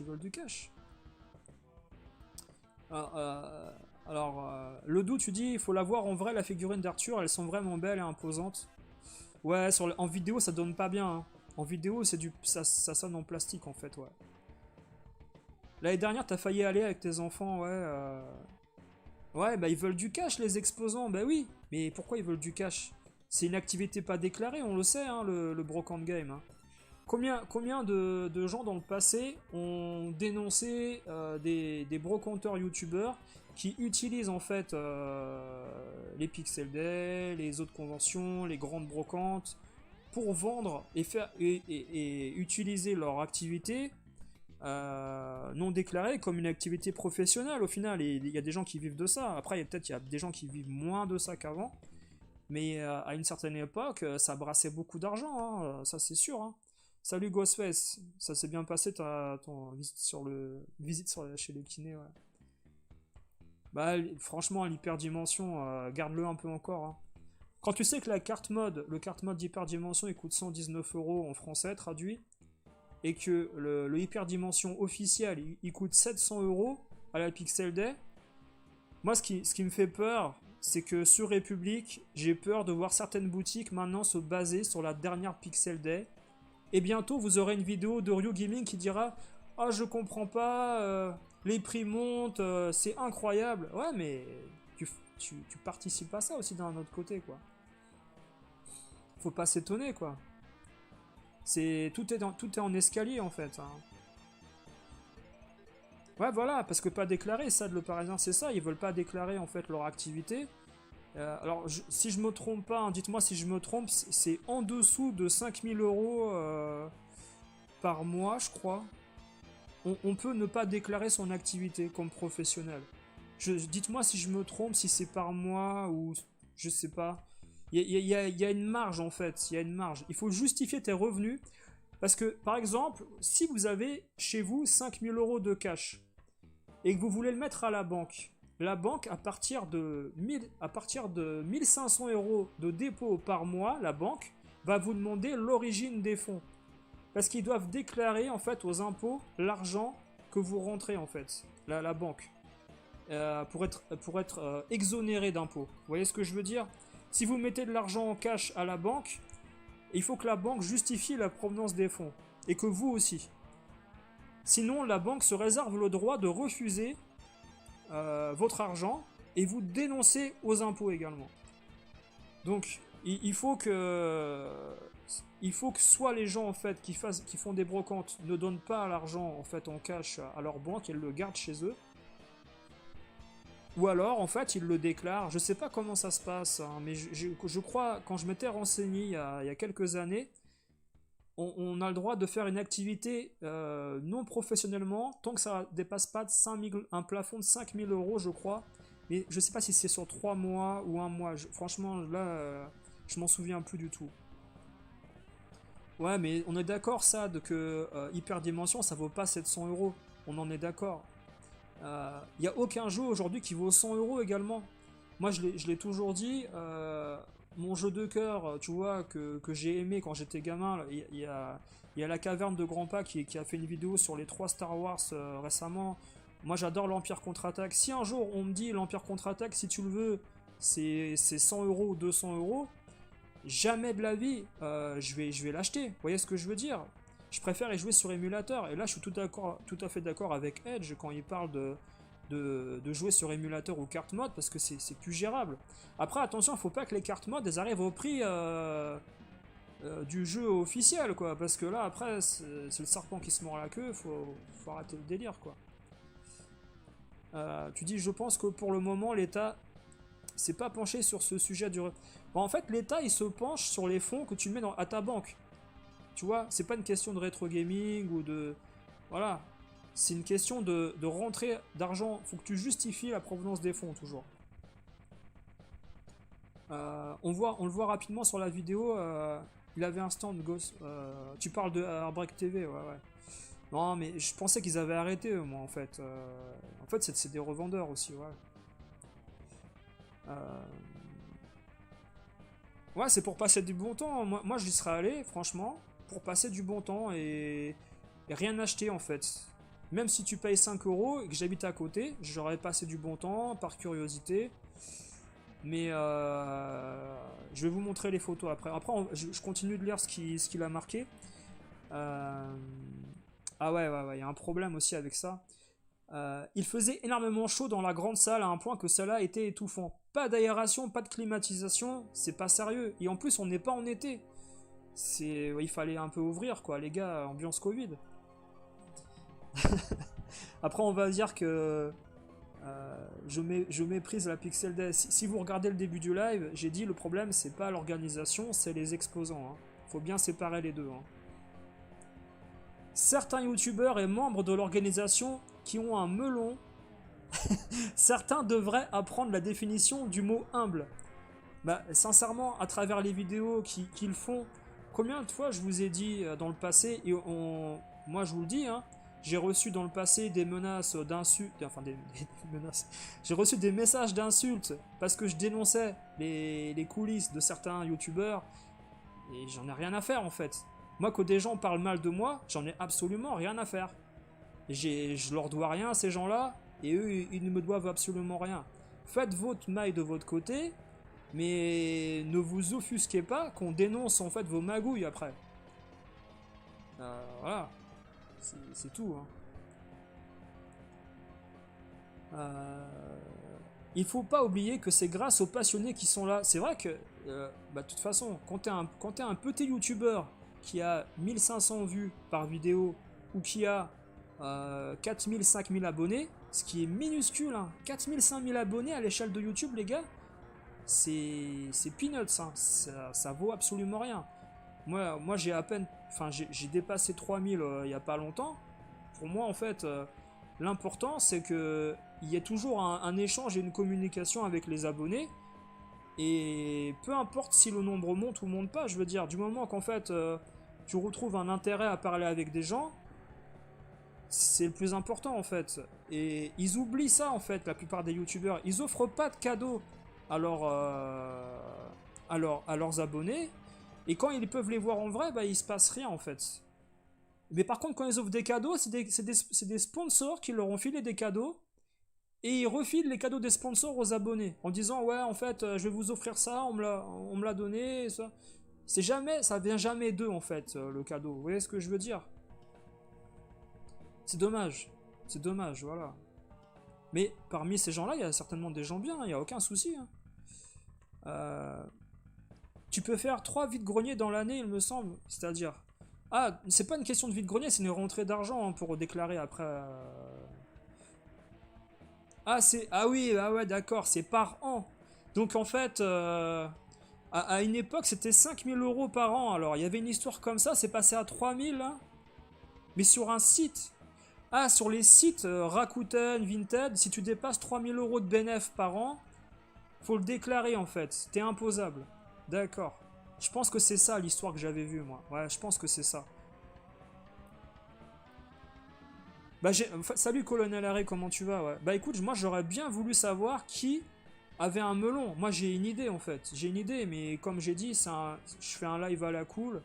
On parle de l'organisation, on fait pas de polémique sur quiconque. Chacun aura un avis. Surtout les gens qui étaient présents. Moi j'étais pas présent. Donc il y en a, ils vont dire... alors du coup, pourquoi tu parles de la Pixel Day? Bah, je parle de la Pixel Day à travers les commentaires que les gens ont laissés et les vidéos que les gens ont faites en fait. Voilà, je vais pas chercher comment dire... à m'inventer en fait une présence à la Pixel Day alors que je n'y étais pas. Voilà. Alors attendez, ça j'ai dit, voilà. Les toilettes, voilà. Attends, voilà. Pas assez de table, ok. Beaucoup de stands qui ne prenaient pas la carte, on l'a dit. Alors pour les bons côtés. Alors tu dis, salut Franchwoustek, un DBZ Super NES qui dépasse un Garou spécial à West. Bah oui. Mais j'étais encore, sur eBay hier soir. J'ai acheté des jeux au Japon parce que j'ai finalisé un lot, voilà que je voulais et je voulais rentabiliser les frais de port. J'ai acheté des jeux que je n'aurais jamais pu me payer dans une Pixel Day ni à République. Quand on sait que déjà République c'est très cher. Alors moi je sais que quand je vais à République, j'y vais 2 fois par an à République, voire 1 fois par an les dernières années. Depuis 2017, j'y allais 2 fois par an. L'année dernière, j'y suis pas allé, mais les années d'avant, j'y suis allé 1 fois par an. Pour vous dire, quand je vais à République, je dépense environ entre 150 et 200 € d'un coup. Voilà, parce que j'y vais 2 fois par an. Et quand j'y vais pas pour rien. Je sais ce que je vais prendre, je sais à peu près ce que je veux, je sais avec qui je vais pouvoir négocier certains trucs. Voilà, j'y vais et puis je dépense maximum 200 euros. Mais c'est une fois ou deux par an. Là, tu vas à la Pixel Day, 200 euros, qu'est-ce que t'as? T'as un jeu en loose qui ressemble à rien en fait. C'est ridicule en fait.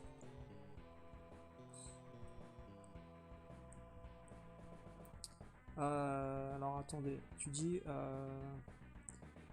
Déjà le principe de cadeau, c'est n'importe quoi, je trouve. Tu donnes des cadeaux à des youtubeurs que tu connais pas. Bah, les gens qui envoient des dons à des youtubeurs, ça en fait. Quand tu vois que des grandes stars comme. Je vous fais un aparté hein, par rapport aux chanteurs, aux rappeurs ou des gens de la pop qui refusent les dons quand ils font des streams type TikTok ou je ne sais quoi, parce que déjà ils sont déjà bien payés aux États-Unis, ces gens-là. Mais le prince, ça c'est un truc franco-français également, et c'est un truc vraiment de soumission pour moi. Pour moi, c'est de la soumission en fait d'envoyer des dons à une personne que tu connais pas pour le booster dans sa chaîne. Déjà, premièrement, le youtubeur il fait quelque chose par passion, il a pas à vous demander de l'argent. Vous voyez ce que je veux dire? C'est ou alors il se déclare sponsorisé, il se déclare vendeur de produits et il a besoin de dons pour comment dire, vous faire des cadeaux, faire une cagnotte, réunir de l'argent pour vous faire un gros cadeau à la fin, pour organiser des concours, ok. Mais même des gens comme Julien Chaise le font pas, ça. Vous voyez ce que je veux dire? Donc, pour moi, il y a une forme de soumission, en fait, quand vous envoyez des dons à des gens que vous connaissez pas. Si vous les connaissez et que vous aimez ce qu'ils font dans la vie privée, bah pourquoi pas, ok. Mais quand vous les connaissez pas, vous les avez jamais rencontrés, et en plus, quand vous allez les voir dans les conventions, les gars, ils vous prennent de haut, ils vous parlent même pas. Vous voyez ce que je veux dire? Alors que ces gars-là, la plupart du temps, voilà, c'est pas, c'est pas des mannequins non plus, je veux dire. Hein, c'est pas des exemples de beauté. Donc s'ils vous méprisent par rapport à votre physique ou votre accoutrement quand vous venez les voir, parce que les gars, vous avez quand même fait 1000 bornes de bagnole, vous avez un sac à dos, vous avez fait du train, vous n'avez pas mangé, pas dormi, vous n'êtes pas les mieux fringués du monde, vous n'êtes pas avec une belle fille par exemple parfois. Je comprends pas qu'on vous mette de côté parce que non, vous êtes là, vous êtes déplacés. Ces gens-là, ils sont là grâce à vous aussi. Donc certains s'inscrivent sur plusieurs plateformes ouais, pour les ventes. C'est d'ailleurs absolument dégueulasse cette imposition sur de l'occasion à partir de tel montant. Ah mais en fait c'est un revenu, c'est pas une question d'occasion ou de neuf. C'est en fait c'est ce que tu comment dire, c'est le bénéfice net en fait de tes ventes et tant que t'as pas une vente comment dire qui est déclarée professionnellement en dessous de 3000 euros, t'as le droit de faire ce que tu veux.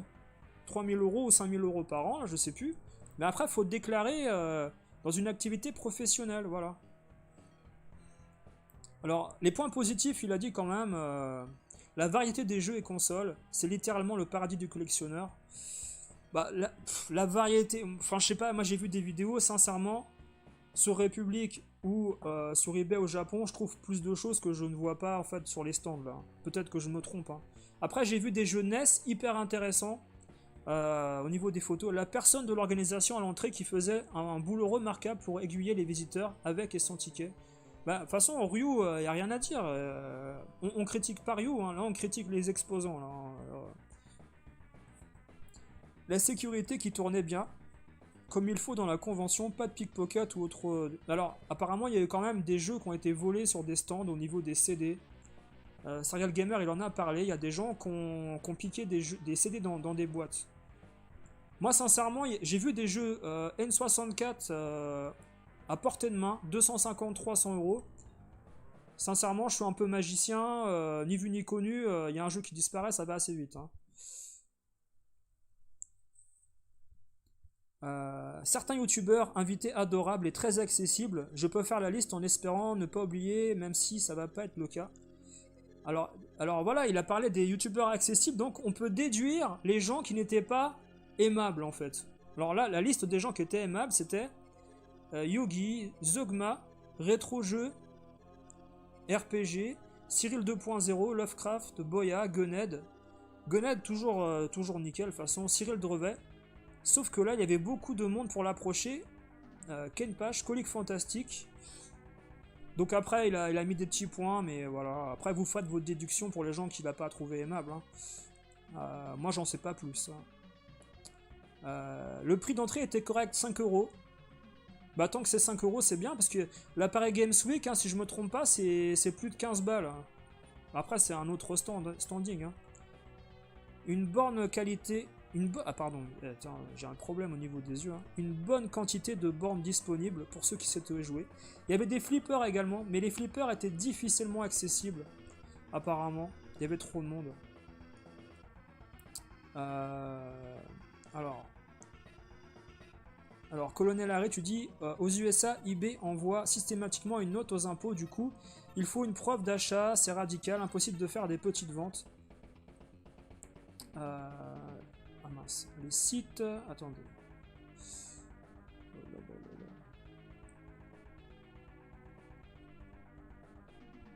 Alors, de toute façon, on va passer aux photos. Hop, je vais vous mettre ça. Vous allez me dire ce que vous en pensez. Et c'est vrai qu'on n'a pas parlé des photos encore. Voilà. J'ai fait des screenshots hein, sur des vidéos YouTube parce que j'ai pas été espionner les sites Facebook. J'ai pas le temps. Regardez les prix des jeux Neo Geo. Qu'est-ce que vous en pensez? Dites-moi. Alors, Resident Evil 2, complet, version PAL, 300 euros. On a Mystical Ninja 2, si je me trompe pas, hein, 300 euros. C'est vrai que les photos sont floues, mais j'ai essayé après de prendre les prix au moment où la caméra bougeait beaucoup. Parce que la personne qui a fait les vidéos, il n'a pas fait des arrêts nets aussi sur les images pour pas montrer les prix. Donc moi j'ai essayé de contrer ça là, contre-attaque, hop, pause, et puis j'ai... Alors, 300 euros, voilà. Tout est à 300 euros apparemment. Hein. Alors là, qu'est-ce que c'est là? Je sais pas si c'est un Castlevania de Konami. Dites-moi si je me trompe à 300 euros là en bas.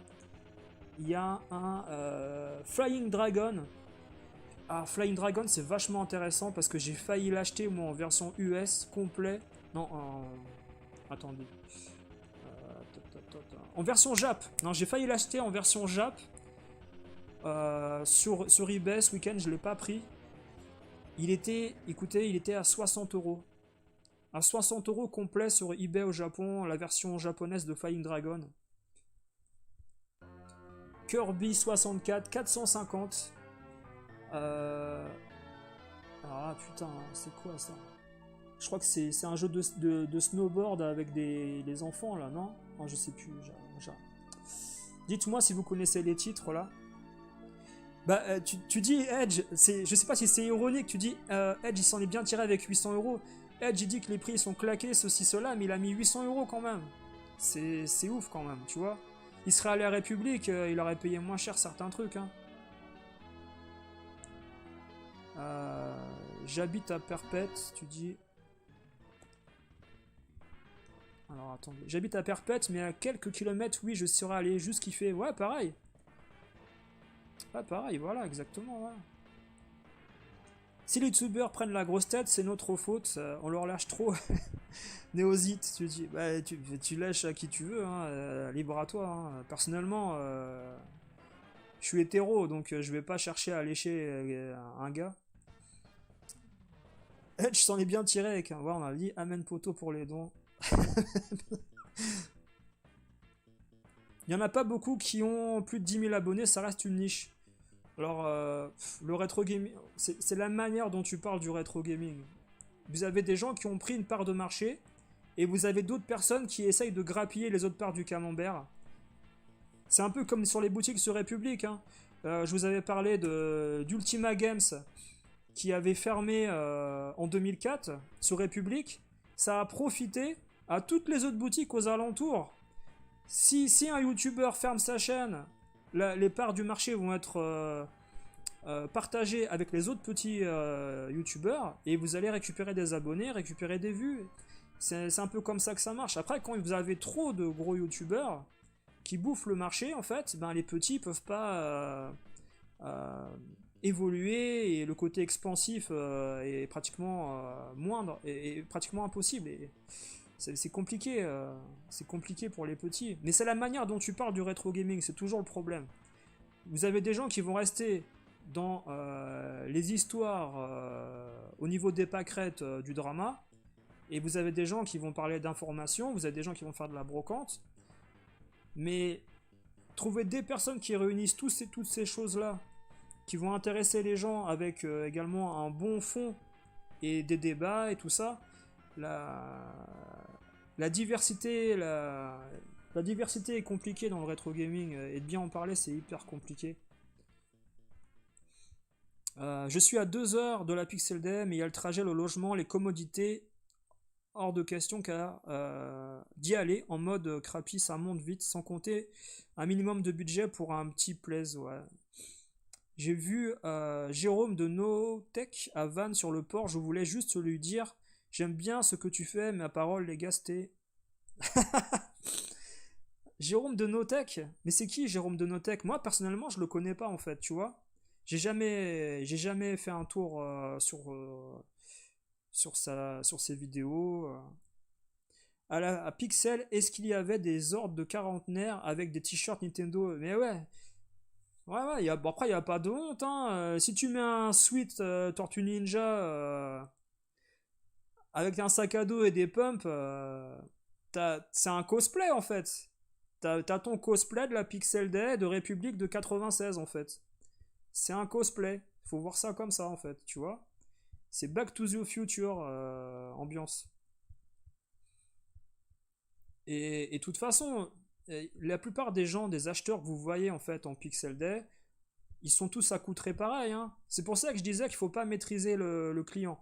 La chose la plus importante d'une boutique professionnelle dans le jeu vidéo, c'est de respecter le client, peu importe son apparence ou son attitude. C'est un client, et retrouver un client, c'est 10 fois plus dur que de... Voilà, c'est compliqué pour vous, hein. C'est compliqué. Les gens après qui vont... Les exposants qui vont à la brocante de la Pixel Day, ils y vont un jour. Donc ils ont aucune expérience dans la vente à long terme. C'est des gens qui veulent faire du profit sur un jour. Moi quand je vois des gens qui s'improvisent brocanteurs, ça me fait rire. Parce que quand tu vois des jeux à 4... Alors attendez, regardez. Zelda, 450 €. Je sais pas quelle version c'est, hein, si c'est la version espagnole, le tirage B, le tirage C, sorti d'usine, j'en sais rien. Mais est-ce que vous seriez prêt à payer Zelda sur la NES 450 € et de prendre le risque d'y jouer? Non. Ça va rester en vitrine chez vous. Et ça va repartir dans une autre brocante après. Ça va être revendu.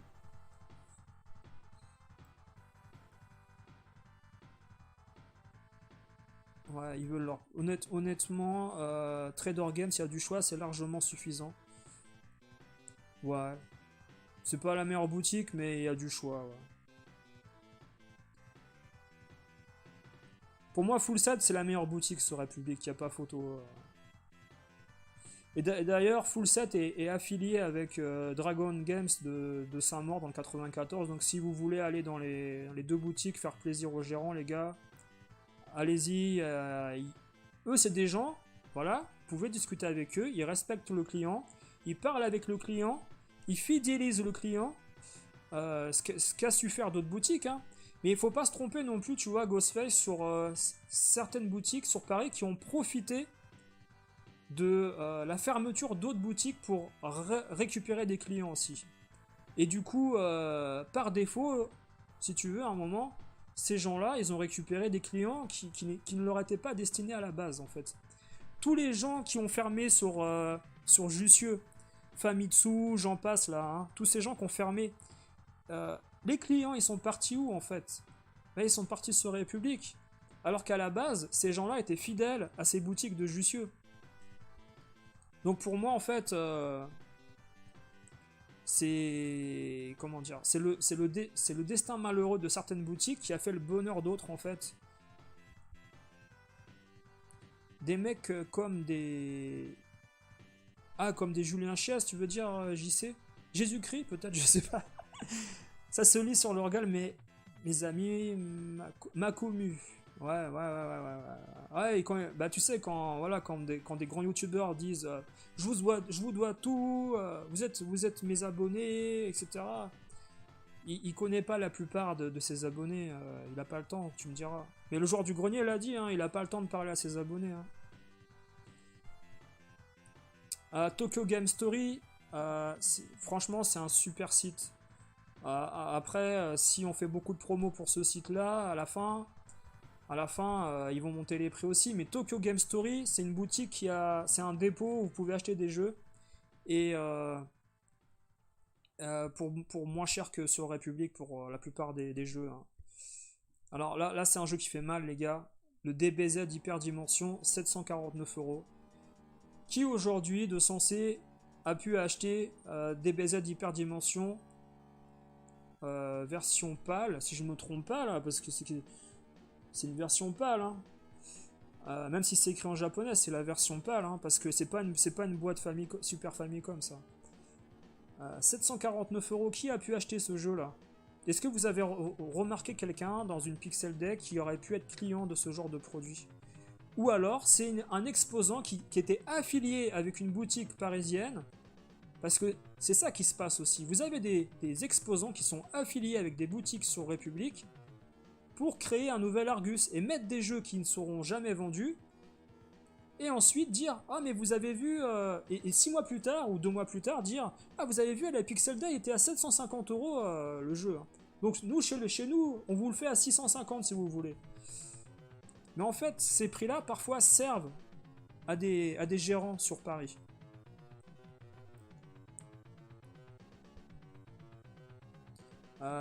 Ouais, pour moi c'était Snowboard Kids 2 en fait, voilà, en japonais, ouais, apparemment que j'ai cru voir, parce que moi j'ai le 1 japonais sur N64, là c'était Snowboard Kids numéro 2 en pâle, je crois que c'est ça.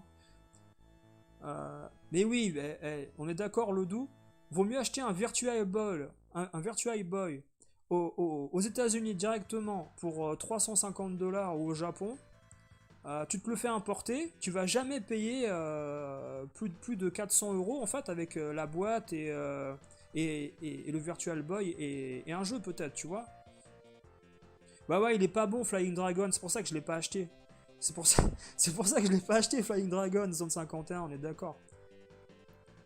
Avec 800 €, attendez, avec 800 € il a pu choper pas mal de trucs, mais comme il a dit, c'est des trucs plutôt communs. Mais personnellement je trouve que et pour 800 € il aurait pu acheter des trucs plus intéressants sur Republic, même au Japon. Neozit, ouais, tu lèches personne, tant mieux pour toi. Tous les mecs qui gravitent autour de DGX et qui grattent un peu d'audience. Ouais, tu sais, sincèrement, personnellement, j'aime pas trop ce qui s'est passé récemment. Je lui ai dit à DGX, faire un live avec 2-3 pourritures là qui ont foutu la merde sur YouTube, dont sur la chaîne à Edge et d'autres personnes, et faire un live avec ce gars-là et d'autres personnes, sincèrement, non, je suis désolé, le point de vue éthique là, il part en vrille à un moment. J'en dirai pas plus, mais j'apprécie pas du tout ce qui se passe actuellement chez. Enfin, bon, écoute, voilà. Ghostface Killer, quitte à prendre l'avion, autant aller plus haut. À Amsterdam, on pourra mettre une cartouche, mais pas de, pas de jeux vidéo. Est-ce que Amsterdam, c'est la référence maintenant? Tu sais qu'il y a Magic's Buttons, c'est un site aux Pays-Bas. Ils vendent des trucs import japonais très bons. Ils vendent des jeux à très bon prix, et franchement, sur Magic's Buttons, là, je vous fais. Les gars, je suis même pas sponsorisé par qui que ce soit. Je vous fais la promo gratuite de Tokyo Game Story, Dragon Games, Full Set et donc Magic's Buttons aux Pays-Bas. Allez faire un tour sur ces sites-là, vous allez trouver des super prix. Vous allez acheter 2 fois plus de jeux que sur la Pixel Day ou sur Republic pour certains produits, pas tous. Hein. Vive l'Everdrive, ouais, Gilal Omik, ouais. Avec la belle étiquette proprement.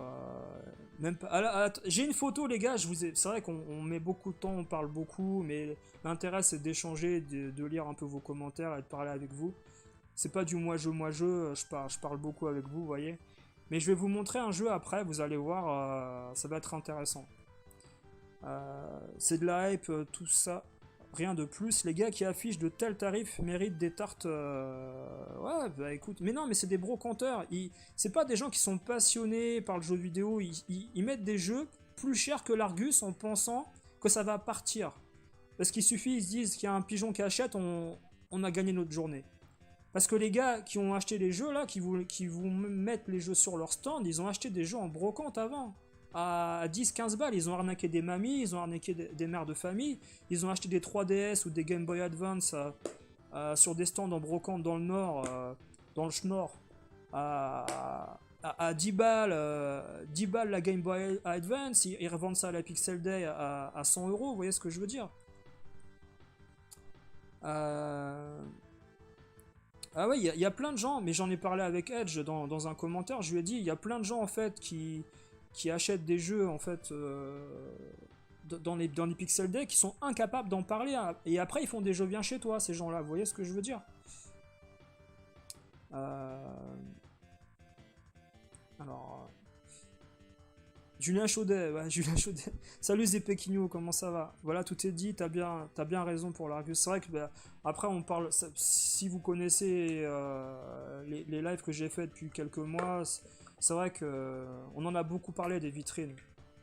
Photos à l'appui dans les boutiques récentes de Paris et tout, on en a beaucoup parlé, voilà.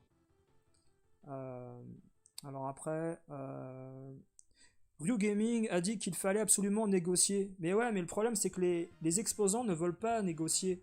Serial Gamer, j'aimerais bien discuter avec lui un jour en live et avec d'autres pour voir ce qu'ils ressentent exactement après une Pixel Day. Est-ce qu'ils se sont sentis trahis par l'environnement de YouTube à travers les gens présents sur place?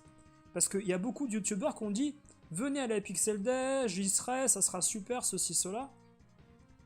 Et quand tu vois les retours de la Pixel Day, il y a plein de gens en fait qui sont hyper déçus et qui n'ont pas eu le retour de ce qu'on leur avait promis.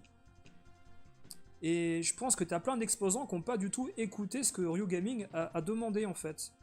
Moi je demande à Ryu Gaming par exemple les prochaines années de bannir certains exposants s'ils respectent pas la charte en fait de la Pixel Day, à savoir ne pas vendre les jeux avant l'ouverture et avoir la négociation possible sur les prix, vous voyez. Alors oui, mais bon, alors voilà. Oui, mais bon, c'est pour alors attends, tu dis Florian. Si c'est pour négocier sur des prix aussi excessifs, ce n'est pas la peine. Bah si, c'est l'intérêt quand même, si tu peux gagner... Voilà, Dragon Ball Z, non, c'est sûr que là, je négocie pas. En fait, moi, je fais un troll, en fait, à ce genre de vendeur. Je lui dis, moi, écoute, ouais, pour 50 euros, je te le prends tout de suite, si tu veux. Je te paye cash, tout de suite, pour 50 euros. Ça te dit ou pas? Et j'ai envie de voir sa réaction, en fait, tu vois. Je vais être sérieux avec lui, je vais lui dire exactement... ce que je pense après de ce qu'il fait, quoi, voilà, mais il s'en foutra parce que pour lui, en fait, le prix qu'il a mis, ça va lui servir de référence plus tard avec cette petite étiquette vue à la Pixel Day à 750 euros pour sa boutique de jeux vidéo qu'il a sur Paris ou sur son site internet, tu vois, c'est des prix en référence en fait. C'est le syndrome Sangoku Anthology.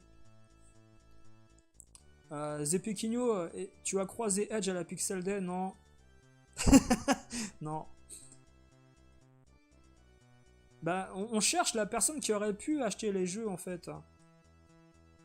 Bah, voilà, c'est ça, Colonel Harry, on l'a dit au début du live. S'ils bradaient en fait leurs jeux sur un stand, ils se feraient bouffer par les autres stands qui viendraient acheter sur leur stand de ceux qui ont mis le moins cher.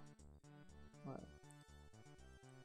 Bah, c'est difficile de dire du mal quand t'es invité, ouais, mais de toute façon, il y aura plein de retours de youtubeurs qui vont en parler, hein, vous verrez, hein, il y aura plein de gens qui vont raconter leur expérience, parce que ça, sincèrement, voilà, quand tu promets des choses à une Pixel Day, à la fin, tu vois des prix encore plus chers qu'avant, encore plus chers que République, tu peux être que déçu. Faut quand même saluer l'initiative d'avoir organisé ce genre d'événement, ça grossit encore. Ryu et Zen comme gars, ouais, y a aucun souci. Ouais. Ah, nous, ce qu'on dénonce, c'est les exposants. Hein. Ryu Gaming, c'est très bien ce qu'il a fait, et je pense que Ryu, il n'a pas été respecté par les exposants qu'il a invités, qui lui ont mis un peu un couteau dans le dos en voulant pas négocier, en mettant des prix what the fuck, ouais. Non, non, Zepekino, moi j'y étais pas à la Pixel Day, j'y irai jamais. Moi je suis un connaisseur et tu me verras jamais dans un truc comme ça où c'est la foire du trône, puissance 10 en fait. T'as envie d'acheter un churros, le churros tu vas le payer 50 € parce que t'es à la foire du trône. Non, non, bah non, je suis désolé. Ouais, Funiman il a fait un bon retour de comment dire, de vide-grenier j'avais envie de dire, parce que c'est un vide-grenier. Mais il bouge trop la caméra, moi ça m'a donné la nausée, à un moment donné ça bougeait trop la caméra, j'ai eu du mal à regarder. Ouais. Donc là on va regarder le Batman Return, Return of the Joker, pardon, sur NES. Alors j'arrive pas à voir quelle version, si c'est PAL ou US. Il est à 375 €. Qu'est-ce que vous en pensez?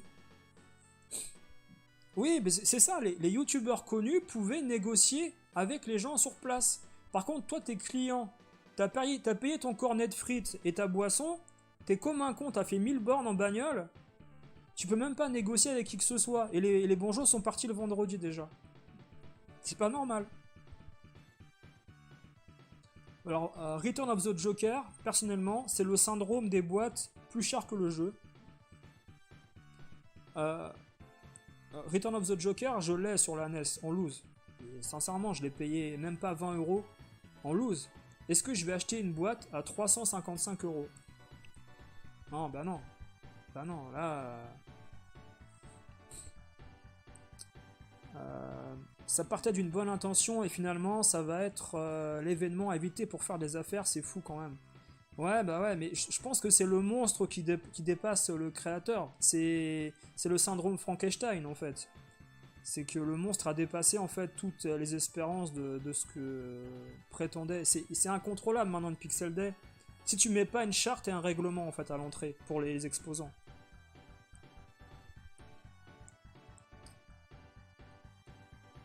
Bah apparemment, tu vois, Laidou, tu vois, tu dis les organisateurs n'ont rien promis pour les prix, mais apparemment Ryu avait demandé aux exposants de faire des prix respectables et de pouvoir négocier en fait avec les clients.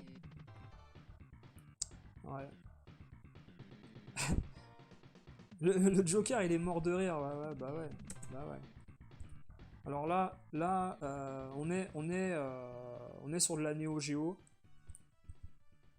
Alors il y avait Fire Suplex 3 Count Bounce en version US et en version Jap Fire Suplex 160 €. Alors personnellement, euh, disons que personnellement, ça reste sur un prix de République là. On n'est pas dans l'excès, même si, même s'il faut dire que au Japon, hein, des gens qui sont allés au Japon récemment, ce genre de titre c'est deux fois moins cher. C'est 80 $ complet Fire Suplex au Japon. Mais encore faut-il aller au Japon. Voilà. À côté, on a King of the Monster. Alors la boîte est découpée parce que la vidéo, il a pas filmé la jaquette en entier.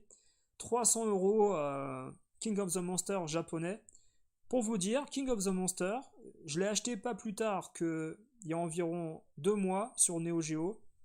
Même si j'ai fait la vidéo, n'achetez pas les jeux Neo Geo, etc. N'achetez pas des jeux Neo Geo à 25 000 €, je veux dire. Hein. Si vous achetez un jeu Neo Geo à une centaine d'euros et que vous pouvez y jouer pendant peut-être 10 ans encore, bah c'est bien, tant mieux. Mais 25 000 €, c'est pas raisonnable, on est d'accord. Mais King of the Monster, vous savez combien je l'ai payé? J'ai payé 125 €. Il est à 300 € à la Pixel Day. Pourquoi? Et c'est la version japonaise que j'ai aussi. Hein. Euh, Bah, Fire Suplex, ouais, bah tu vois, il est à 140, tu vois, c'est correct. C'est correct, c'est le prix français, hein, c'est le prix franco-français. Je connais bien l'Argus des bas prix de jeux Neo Geo.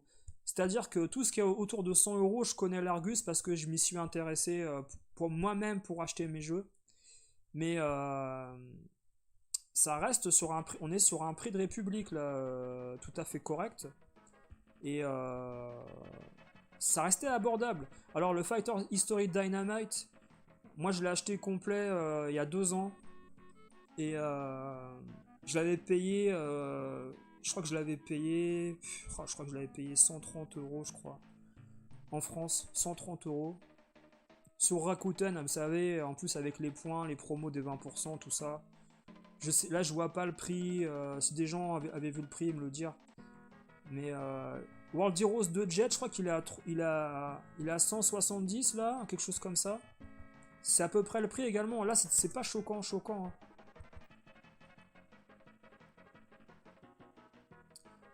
Florian Leroux, tu dis ça devient très compliqué de faire des affaires. Les petites brocantes dédiées au rétro gaming pratiquent les mêmes prix que Paris ou la Pixel Day. Bon, en Belgique, apparemment, il y a de l'inflation plus que dans le monde. Hein. C'est-à-dire que en Belgique, à la Pixel Day, vous avez des jeux qui coûtent plus cher qu'aux États-Unis ou plus cher qu'au Japon. C'est incroyable. Sur un petit territoire, hein, la Belgique. Hein. Les Final Fantasy sur Game Boy Advance. Qu'est-ce que vous en pensez? Je suis pas du tout spécialiste de la Game Boy Advance. Est-ce que pour vous ça vous semble correct? 180 euros, 350 euros. Apparemment il y a des versions UK, US également. Apparemment, hein, je sais pas. Parce que je m'y connais pas forcément plus que ça après sur ces versions-là.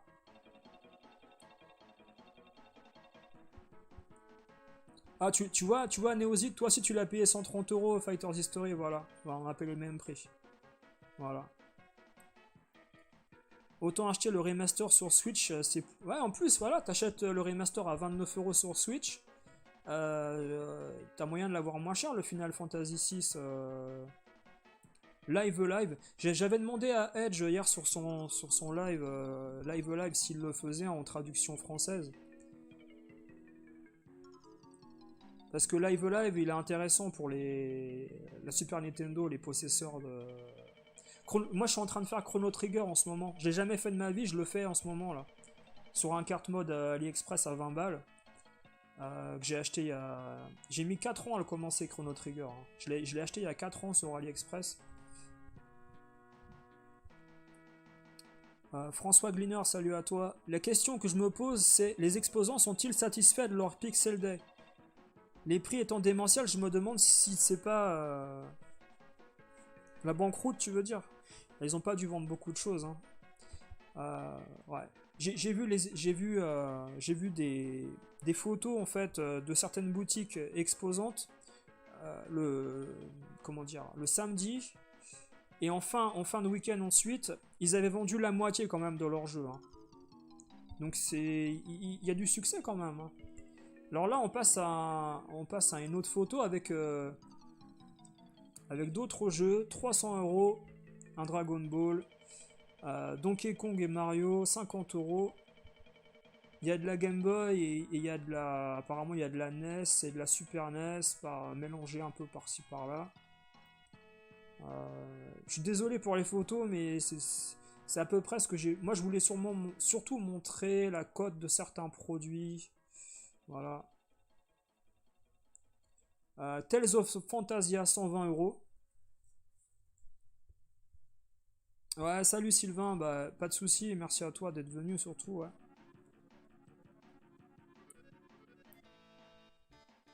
Ouais, la banqueroute, ouais, j'avais compris, t'inquiète pas. Ouais. Non, mais je pense que ils ont pas vendu. Par exemple, moi j'ai une anecdote, c'est-à-dire que euh, je connais une boutique qui est venue qui a fait exposant la Pixel Day, qui a ses prix en vitrine, qui sont déjà moins chers qu'à République. Et quand il est à la Pixel Day avec son stand, il a dû s'aligner et mettre ses jeux plus chers qu'en vitrine chez lui dans sa boutique. Parce que sinon il allait se faire racketter par tous les autres exposants qui allaient envoyer des gens acheter ses jeux à lui. Donc par exemple, il a mis des jeux Mega Drive à plus de 100 euros, alors que dans sa boutique il les vend à moins de 100 euros. Vous voyez ce que je veux dire? Ouais, les jeux Game Boy Advance, ouais, là, Idoumet, t'es spécialiste peut-être, ouais. Le Dragon Ball, c'est une version pâle. Est-ce qu'il y a des versions rares, par exemple, sur Game Boy Advance que tu trouves pas en version pâle FR et qu'il faut aller dans ce genre d'endroit? Le Pokémon Emerald, 250 euros, là, tu vois. Ah, je fais un petit coucou à Adam, d'ailleurs, qui a acheté ce Pokémon pour un collègue. Ils se sont cotisés, ils ont acheté un Pokémon sur Game Boy Color, je crois. À 250. Game Boy Advance ou Color, je sais plus ce qu'il m'a dit. Mais tous les Pokémon, là, sur Game Boy, c'est 250 balles. Moi, dans ma tête, les jeux Pokémon, je les ai encore en tête à Carrefour, en déstockage à 49 francs, pour vous dire à quel point ça partait pas, quoi. Mais je me demande qui a récupéré ces stocks, en fait, de jeux à 49 francs dans les vieux Carrefour. Je me demande si ces stocks n'ont pas dormi pendant des années et des années dans des boutiques sur République, dans des entrepôts, comme Trader possède, hein, des entrepôts ailleurs, et qu'ils ont ressorti ça au moment où ces jeux-là ont pris de la valeur. Pourquoi des gens de notre génération mettraient ces prix alors qu'on a eu 30 ans pour les acheter? Ouais, c'est ça, c'est que même moi, je veux dire, je vais pas. Je vous dis, un jeu de cœur à moi, Sonic 2, l'Empire contre-attaque, Zombies sur Super NES, je vais jamais mettre 100 euros pour les acheter. Moi, quand j'ai vu, moi j'ai une grosse collection de jeux Mega Drive pour ceux qui me connaissent. Euh, Sincèrement, en fait, quand je vois ma collection de jeux Mega Drive, et si j'avais dû les vendre à la Pixel Day au prix où ils sont vendus à la Pixel Day, mais les gars, en fait, je ressors millionnaire, en fait. C'est n'importe quoi. Néosi, toi, tu penses que les affaires se font le dernier jour avant la fermeture? Moi, je pense que les affaires, elles se font le vendredi soir, avant l'ouverture. Je sais pas ce que vous en pensez, mais on en a beaucoup parlé. Sad le Parisien, l'hypocrisie, la pixel, je suis sûr que beaucoup se critiquent derrière le dos. Mais tu vois, même hier, durant le live de Edge, il a dit qu'il y a des youtubeurs qu'il n'avait pas envie de voir. Je pense que t'as plein de gens qui n'ont pas envie de voir d'autres personnes. Et ils y vont pour leur plaisir personnel de passer une bonne journée, mais en se mettant des œillères et pas rencontrer ces gens-là, et pas leur parler, et chercher leur jeu en fait. Tu vois, moi le trip de cette Pixel Day, ça aurait été manger, aller à l'hôtel avec ma copine, faire un week-end en Belgique, ailleurs, et ensuite aller passer par là, tu vois, mais pas spécialement aller à la Pixel Day.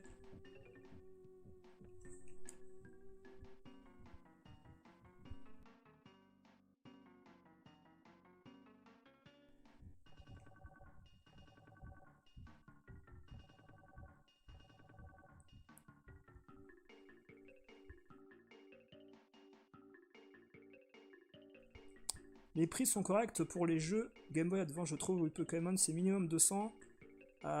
Salut Ungames, ouais, tu viens d'arriver, il y a encore des jeux qui coûtent le prix d'une Ferrari. Bah, ouais, toujours. Alors voilà à quoi ressemblait la Pixel Day, les gars, si si ça vous donne envie. Des bacs remplis avec des jeux. C'est... Premièrement, je trouve étonnant qu'il n'y ait pas eu plus de vols que ça. Parce que là, on voit certains titres qui n'ont pas l'air énormes au niveau des prix, c'est vrai, là. Là, je vois un Pilot Wings, je vois un Donkey Kong sur Super Famicom, je vois des jeux Mega Drive en loose. C'est une brocante, hein, c'est pas très valorisant, je veux dire, d'acheter des jeux dans ce genre de bac. Il n'y a pas de... C'est pas mis en valeur, quoi. Et puis voilà, après on est sur un Final Fantasy 3 à 150 euros en version US. Boîte et cartouche, pas de map, pas de notice, 150 euros. Alors j'ai regardé aux États-Unis combien coûtait le Final Fantasy 3 par exemple sur Super NES aux États-Unis. Il est complet à ce prix-là. Autour de un peu moins de 150 $, il est complet. Il y a la map, il y a la notice. Enfin, la map, c'est un peu plus compliqué, ça dépend des vendeurs. Et après, on a une notice de Pokémon Rocky 2 à 50 euros. En hollandais. La notice n'est pas en français. Regardez en bas. Sinon, il y aurait marqué mode d'emploi. C'est la notice en hollandais. Ouais, tu t'aurais pris la caisse et tu te serais barré. Mais tu sais, je sais pas s'il y avait un vigile comme un Carrefour, mais il y a moyen de rentrer à 3 ou 4 gars. Tu payes 5 euros, hein. Tous les gars, vous payez 5 euros. Vous prenez 4-5 gars gros, bien baraqués. Vous avez une voiture garée devant.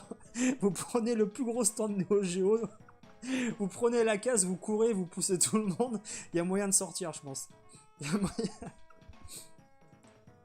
Bubsy 3D sur Super NES, je vois pas le prix, ça doit être 8 ou 10 balles. Super Off-Road, 8 euros en loose. Illusion of Time, je vois pas le prix après. Et puis là, il y a un jeu qui est sympa, regardez. Hein, Frogger sur GameCube, un jeu de Konami, 700 euros. Voilà. 700 euros, Frogger, ça vous inspire quoi? Sachant que le routing, le phénomène d'usure des CD est très prononcé sur la Saturn et la GameCube. Donc 700 euros un jeu GameCube, moi je suis pas prêt d'acheter un jeu qui va disparaître et se désintégrer comme dans comme dans Inspector Gadget là. Ta mission se désintègre, tu sais. Donc j'ai pas envie d'acheter un jeu comme ça, tu vois. Un jeu... Nintendo a fait des jeux biodégradables, c'est très bien. Neozit, t'as fait la Things Past à côté de Lyon. J'ai fait switcher une Super NES, j'y ai passé 2 heures à tourner, mais j'ai rien acheté, j'ai halluciné. Ouais, bah c'est bien, t'as fait switcher avec FF6 Man là. Le Bubsy en boîte complète Jap coûte plus cher que le jeu PAL, il a une sacrée cote. Hein. Ouais, il y a Earthworm Jim en version Jap aussi. Franchement, je crois qu'il a 500 balles. Meilleur braquage de rétro gaming, mais il fallait tenter des trucs, les gars. Fallait tenter.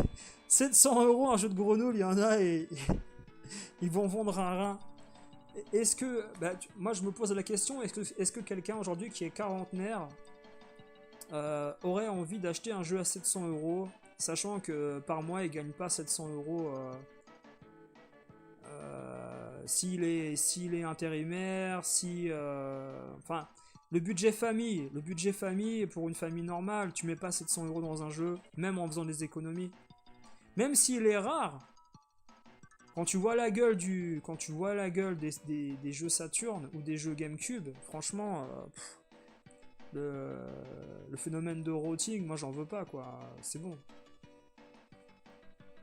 Bah, c'est un placement à court terme, j'ai envie de te dire Zone 51 malheureusement, parce qu'on n'arrivera pas à revendre ce produit là bientôt. D'ailleurs ce qui m'a fait rire c'est que vous avez des gens voilà une belle pièce. Voilà une belle pièce. Vous avez des gens en fait qui font des unboxings de blisters actuellement sur YouTube. Parce qu'ils se rendent compte que leur blister est en train de craqueler. Personnellement, j'ai acheté un... C'est le hasard. Hein. J'ai acheté Pier Solar sur Dreamcast en 2017, je crois. Je l'ai payé 50 euros. Il était sous blister. Je l'ai ouvert. J'en ai rien à foutre. Tu vois. J'ai ouvert le blister sur le côté, c'est-à-dire que je peux re-rentrer le jeu à l'intérieur du blister rigide, mais il est ouvert. Il a perdu sa valeur. Mais c'est ridicule. Et voilà, moi je voulais vous montrer ce Dark Water. C'est la pièce maîtresse hein, de cette Pixel Day. La pièce, vous savez, on aime bien dire la pièce. Hein. Le mec ose dire sur l'étiquetage que le jeu est neuf. À quel moment vous pouvez expertiser qu'un jeu Super NES est neuf? À quel moment vous pouvez l'expertiser? Je vous rappelle juste que les jeux Super NES vendus en 93, 94, etc., ils sont vendus en boîte cartonnée, il n'y a pas de cellophane, il n'y a rien du tout. Ça n'existe pas là, la cellophane. La cellophane que vous pouvez trouver sur les jeux Super NES aux États-Unis, par exemple, c'est de la cellophane qui a été mise pour reconditionner le produit pour un stockage en invendu. Les youtubeurs américains qui vous montrent des jeux US qu'ils ont récupérés dans des entrepôts sont des jeux qui ont été cellophanés pour être restockés en produits invendus dans les entrepôts et les usines de grandes compagnies américaines. Ou comme des compagnies telles Micromania hein, qui ont fermé, des boutiques qui ont fermé aux États-Unis qui ont cellophané les produits pour les stocker. Mais il n'y a pas de cellophane autour, hein, ça n'existe pas. Vous faites pas avoir avec ça. Hein. Donc on peut pas dire que le jeu est neuf. Tu peux pas déclarer ça. Déjà, premièrement, c'est compliqué. Voilà, c'est compliqué de tes clients. Tu vois un jeu à 1500 euros, tu te poses des questions, mais en plus, on ose te mettre que le produit est neuf. Et les mecs, il écrit en anglais. Pourquoi tu écris en anglais en fait, new? C'est une brocante française ou franco-belge ou on est aux États-Unis? On est où là? Salut GTO75, ouais, on parle de la Pixel Day. On parle surtout des exposants qui ont pas respecté les clients. Hein. Autant jouer, tu dis Landers, autant acheter un PC et jouer à tous les jeux, je suis d'accord. Je rejoins 100% Edge avec ça. Méfiez-vous de moi surtout, méfiez-vous de moi. Méfiez-vous de moi, je dis la vérité, méfiez-vous. Hein. Les brocanteurs ne pourraient plus vendre leurs jeux à cause de moi, méfiez-vous. Hein. On n'a pas le droit de dire que c'est ridicule d'acheter des armes pour protéger un Panzer Dragoon dans un garage. On n'a pas le droit de le dire surtout. C'est des gens qui sont respectables, ces gens-là. Des tasers, des armes à feu, tout ça, c'est magnifique le rétro gaming aujourd'hui. Hein. Mais surtout, méfiez-vous de moi. 700 € un jeu de grenouille, voilà. Il est rare le Frogger, alors ça j'ai déjà lu. Le jeu à 700 €, c'est la Rolex de Retro Gamer, ça sert à rien à part se montrer. Bah oui, mais tu le montres à qui? C'est-à-dire que t'as acheté un jeu. Moi j'ai acheté un jeu à 1500 € dans une Pixel Day. J'ai honte en fait. Je rentre chez moi, déjà je marche doucement. Le jeu je le mets dans mon. Moi j'ai connu des jeux, je vais vous raconter un truc. Sur République, en 94, 95, etc. Il y avait du racket dans les stations de métro à Berkanf et à République. Des gamins qui achetaient des jeux sur République se faisaient racketter dans le métro, sur le quai. Oui, on les attendait, il y avait des traquenards, on les attendait en fait à l'entrée des guichets en fait où il n'y avait pas de personnel de la RATP. Et ils se faisaient voler leur sac à dos, etc. Et moi j'ai connu des gars qui avaient acheté par exemple un DBZ2 Super Famicom, un Fatal Fury spécial, avaient acheté même un Tekken 3, etc. sur PS2 en import. Sur PS1, excusez-moi, Tekken 3 sur PS1 en import à 800 francs, un Gran Turismo 2. Vous savez ce qu'ils faisaient? Ils avaient pas de sac à dos, ils venaient sur République avec leur argent. Ils avaient déjà beaucoup d'argent sur eux, 800 francs à l'époque, c'était énorme. Hein. Peut-être l'équivalent de 120, 150 € aujourd'hui. Ils mettaient leur jeu dans leur caleçon, dans leur slip, en fait. Pour prendre le métro et rentrer chez eux, pour pas se faire racketter, en fait. Et je vous parle d'adolescents de 14-15 ans hein, qui faisaient ça. Hein. Ils mettaient en fait leur achat, ils mettaient leur DBZ dans leur caleçon pour rentrer dans le métro avec eux, pour pas se faire racketter en fait. Parce que voilà, les gens se faisaient voler leur jeu. Donc moi, si j'ai acheté à la limite un jeu à 1500 € à la Pixel Day, je vais pas le dire à tout le monde. Eh les gars, regardez, j'ai acheté un jeu à 1500 €. Surtout, regardez-moi. Hein. C'est moi le mec le plus important. C'est moi qui ai le plus de pouvoir. C'est moi qui ai la plus grosse. Non, je reste discret, je veux surtout que personne le sache, et je rentre tranquille, et c'est mon plaisir personnel, je rentre chez moi avec le jeu. Et à la limite, je le montre même pas en vidéo après, vous voyez ce que je veux dire? La plus grosse des conneries, en fait, c'est de montrer sa collection à 50 000 € que t'as chez toi. Tu sais pas ce qui peut se passer, je veux dire après. Le prix de 4 pièces d'or Napoléon. Bonsoir à tous, alors on parle de la pigeon de ouais, j'ai lu déjà, GTO, excuse.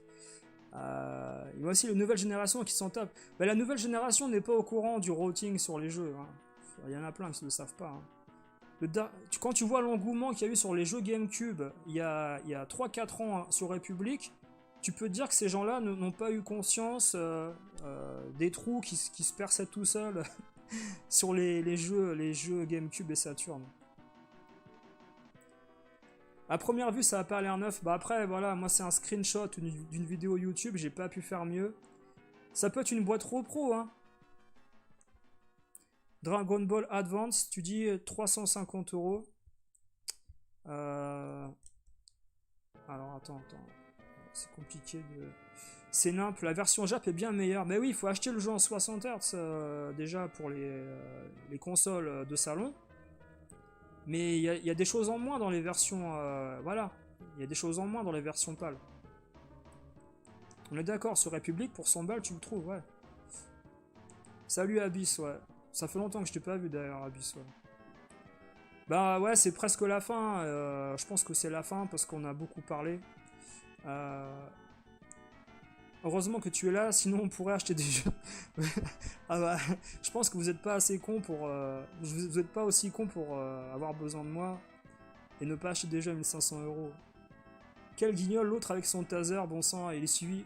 Ah ouais, mais ces gens-là, en fait, tu sais, ils sont persuadés d'avoir un talent, en fait. C'est ce que je disais à Edge. Ces gens-là, en fait, qui disent méfiez-vous d'un tel, ce gars-là, il est pas réglo, cela. Ces gens-là, ils sont persuadés d'avoir un talent parce qu'ils ont beaucoup d'abonnés. Mais non, en fait, t'as des gens qui te suivent parce qu'ils sont curieux. Il y a beaucoup de raisons pour lesquelles, en fait, des gens sont abonnés à telle ou telle chaîne. Mais voilà, écoute, ils font ce qu'ils veulent. Hein. S'ils se trouvent respectables avec leurs bêtises, c'est inadmissible de voir comment ils essaient de nous la mettre. Ils sont en train de flinguer cette convention. Ouais, je suis d'accord avec toi. C'est ça le drame. Pour moi, c'est la conclusion que je voulais faire. C'est qu'ils sont en train de flinguer la Pixel Day, les exposants. C'est pour ça que moi, je veux que Ryu Gaming, ils mettent une charte à l'entrée, en fait, pour les exposants et qu'ils bannissent des gens qui respectent pas la charte au niveau de la vente. T'as les deux versions sur la Game Boy Advance Ghostface. C'est exactement ça. Je me suis pété avec 2 onglets pour récupérer mon Final Fantasy 3. T'étais à la Pixel Day, GTO 75 ou à Paris tu parles? Ah, t'as des Anglais qui ont voulu te braquer à République, tu veux dire? Au collège, un pote avait volé un Star Fox à un mec qui venait de l'acheter le jour même, il lui a revendu après. Ouais, mais là, faut pas amener les trucs au collège aussi. J'avais un pote qui avait amené sa Game Boy au collège. Heureusement qu'il avait des bons potes parce que sa Game Boy, il aurait pu ne pas repartir le soir avec. Hein. Et d'ailleurs, c'était comme le téléphone portable à une époque, quand en 2008-2007, tous les enfants avaient des portables au collège. Les proviseurs, les conseillers d'éducation et tout avaient interdit les téléphones portables dans le collège parce qu'il y avait des vols, ou au lycée. Et je peux vous dire que les gens qui venaient avec leur Game Boy à l'école, on leur interdisait ou on leur confisquait et on demandait aux parents de venir récupérer la Game Boy parce que le gamin avait ramené la Game Boy sans l'autorisation des parents aussi. Bah, les Doomhead, pour moi, la Pixel Day, c'est pas une convention, c'est une brocante et elle est surmédiatisée par des personnes qui sont là en étant payées pour venir aussi. Parce que ça, il faut le dire, vous avez des youtubeurs qui viennent dans cette convention en étant payés. Ils viennent pas là gratuitement aussi. Ouais, Paname, il y avait trop de dépouillage et moi ça m'est jamais arrivé parce que moi je faisais partie des gens justement qui pas protégeaient mais qui avertissaient les personnes et qui étaient soucieux, voilà, de dire à un gars attention, on va pas là parce que ce jour là ils y sont, fais attention à toi, ceci, cela. Voilà. Nous on prévenait en tant que vendeur ou en tant que gérant pour d'autres, on prévenait les clients de ne pas passer par là. On leur disait tous, quand vous rentrez chez vous, rentrez par la place République, par le RER et métro principal. Ne prenez pas la petite ligne Oberkampf, n'y allez pas. Ah écoute, après, moi j'ai vu des scènes de gens, de gamins de 14-13 ans venir avec leurs potes, à 2 ou 3, acheter un jeu. 10 minutes après, il revenait, il pleurait, il se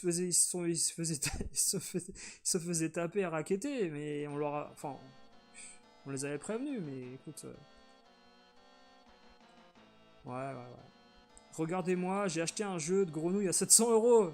Ouais, la famille, respect.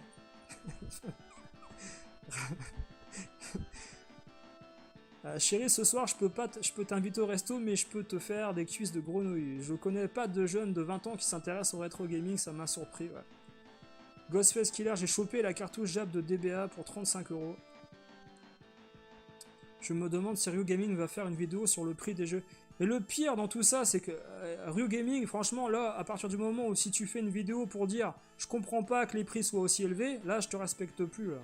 Il faut vraiment que tu poses une charte de vente à tes exposants et que tu bannisses des gens qui respectent pas. Parce que là ça veut dire que tu t'es consentant en fait dans la façon de vendre dans ta convention, quoi.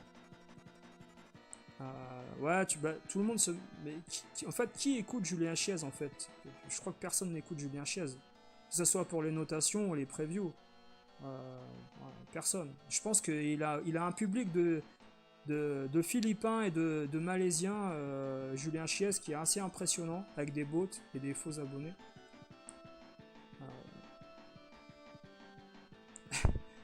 Ils sont en réhab, les enfants de 10-15 ans. Tu veux dire ceux qui se sont fait braquer, ils voient un psychologue maintenant? Ouais, tu m'as vu hier dans le live de Edge. Ouais, bah ouais, j'ai parlé vite fait avec Edge, mais j'ai pas parlé plus que ça, parce que c'est le live à Edge. Moi j'écoute, moi quand il y a le live d'un autre, j'écoute en fait, et je veux voir ce qu'il va dire. Le fameux Nokia 3210, ouais. Ouais. Beaucoup de youtubeurs font partie de l'association qui organise, bah oui. Bon, au final, ça sert plus à rien de faire de la collection, Go l'émulation. Il m'arrive de craquer F0, Climax en complet, puis les deux autres en jab complet. C'est vrai que les youtubeurs servent avant le début de la brocante. Oui, ils se servent avant, bien sûr. C'est le serpent qui se prend à la queue. A plus Stone Cold, ouais. Ouais, bah y a pas de souci pour le. On se met en MP quand tu veux pour Skype, ouais, on va organiser ça, ouais. C'est vrai que c'est pas évident à organiser. Pas évident du tout. Non, j'ai pas de Discord. J'ai pas de Discord. Si vous voyez quelqu'un avec mon nom sur Discord, je n'y suis pas. Ce n'est pas moi. Je n'ai pas de Discord.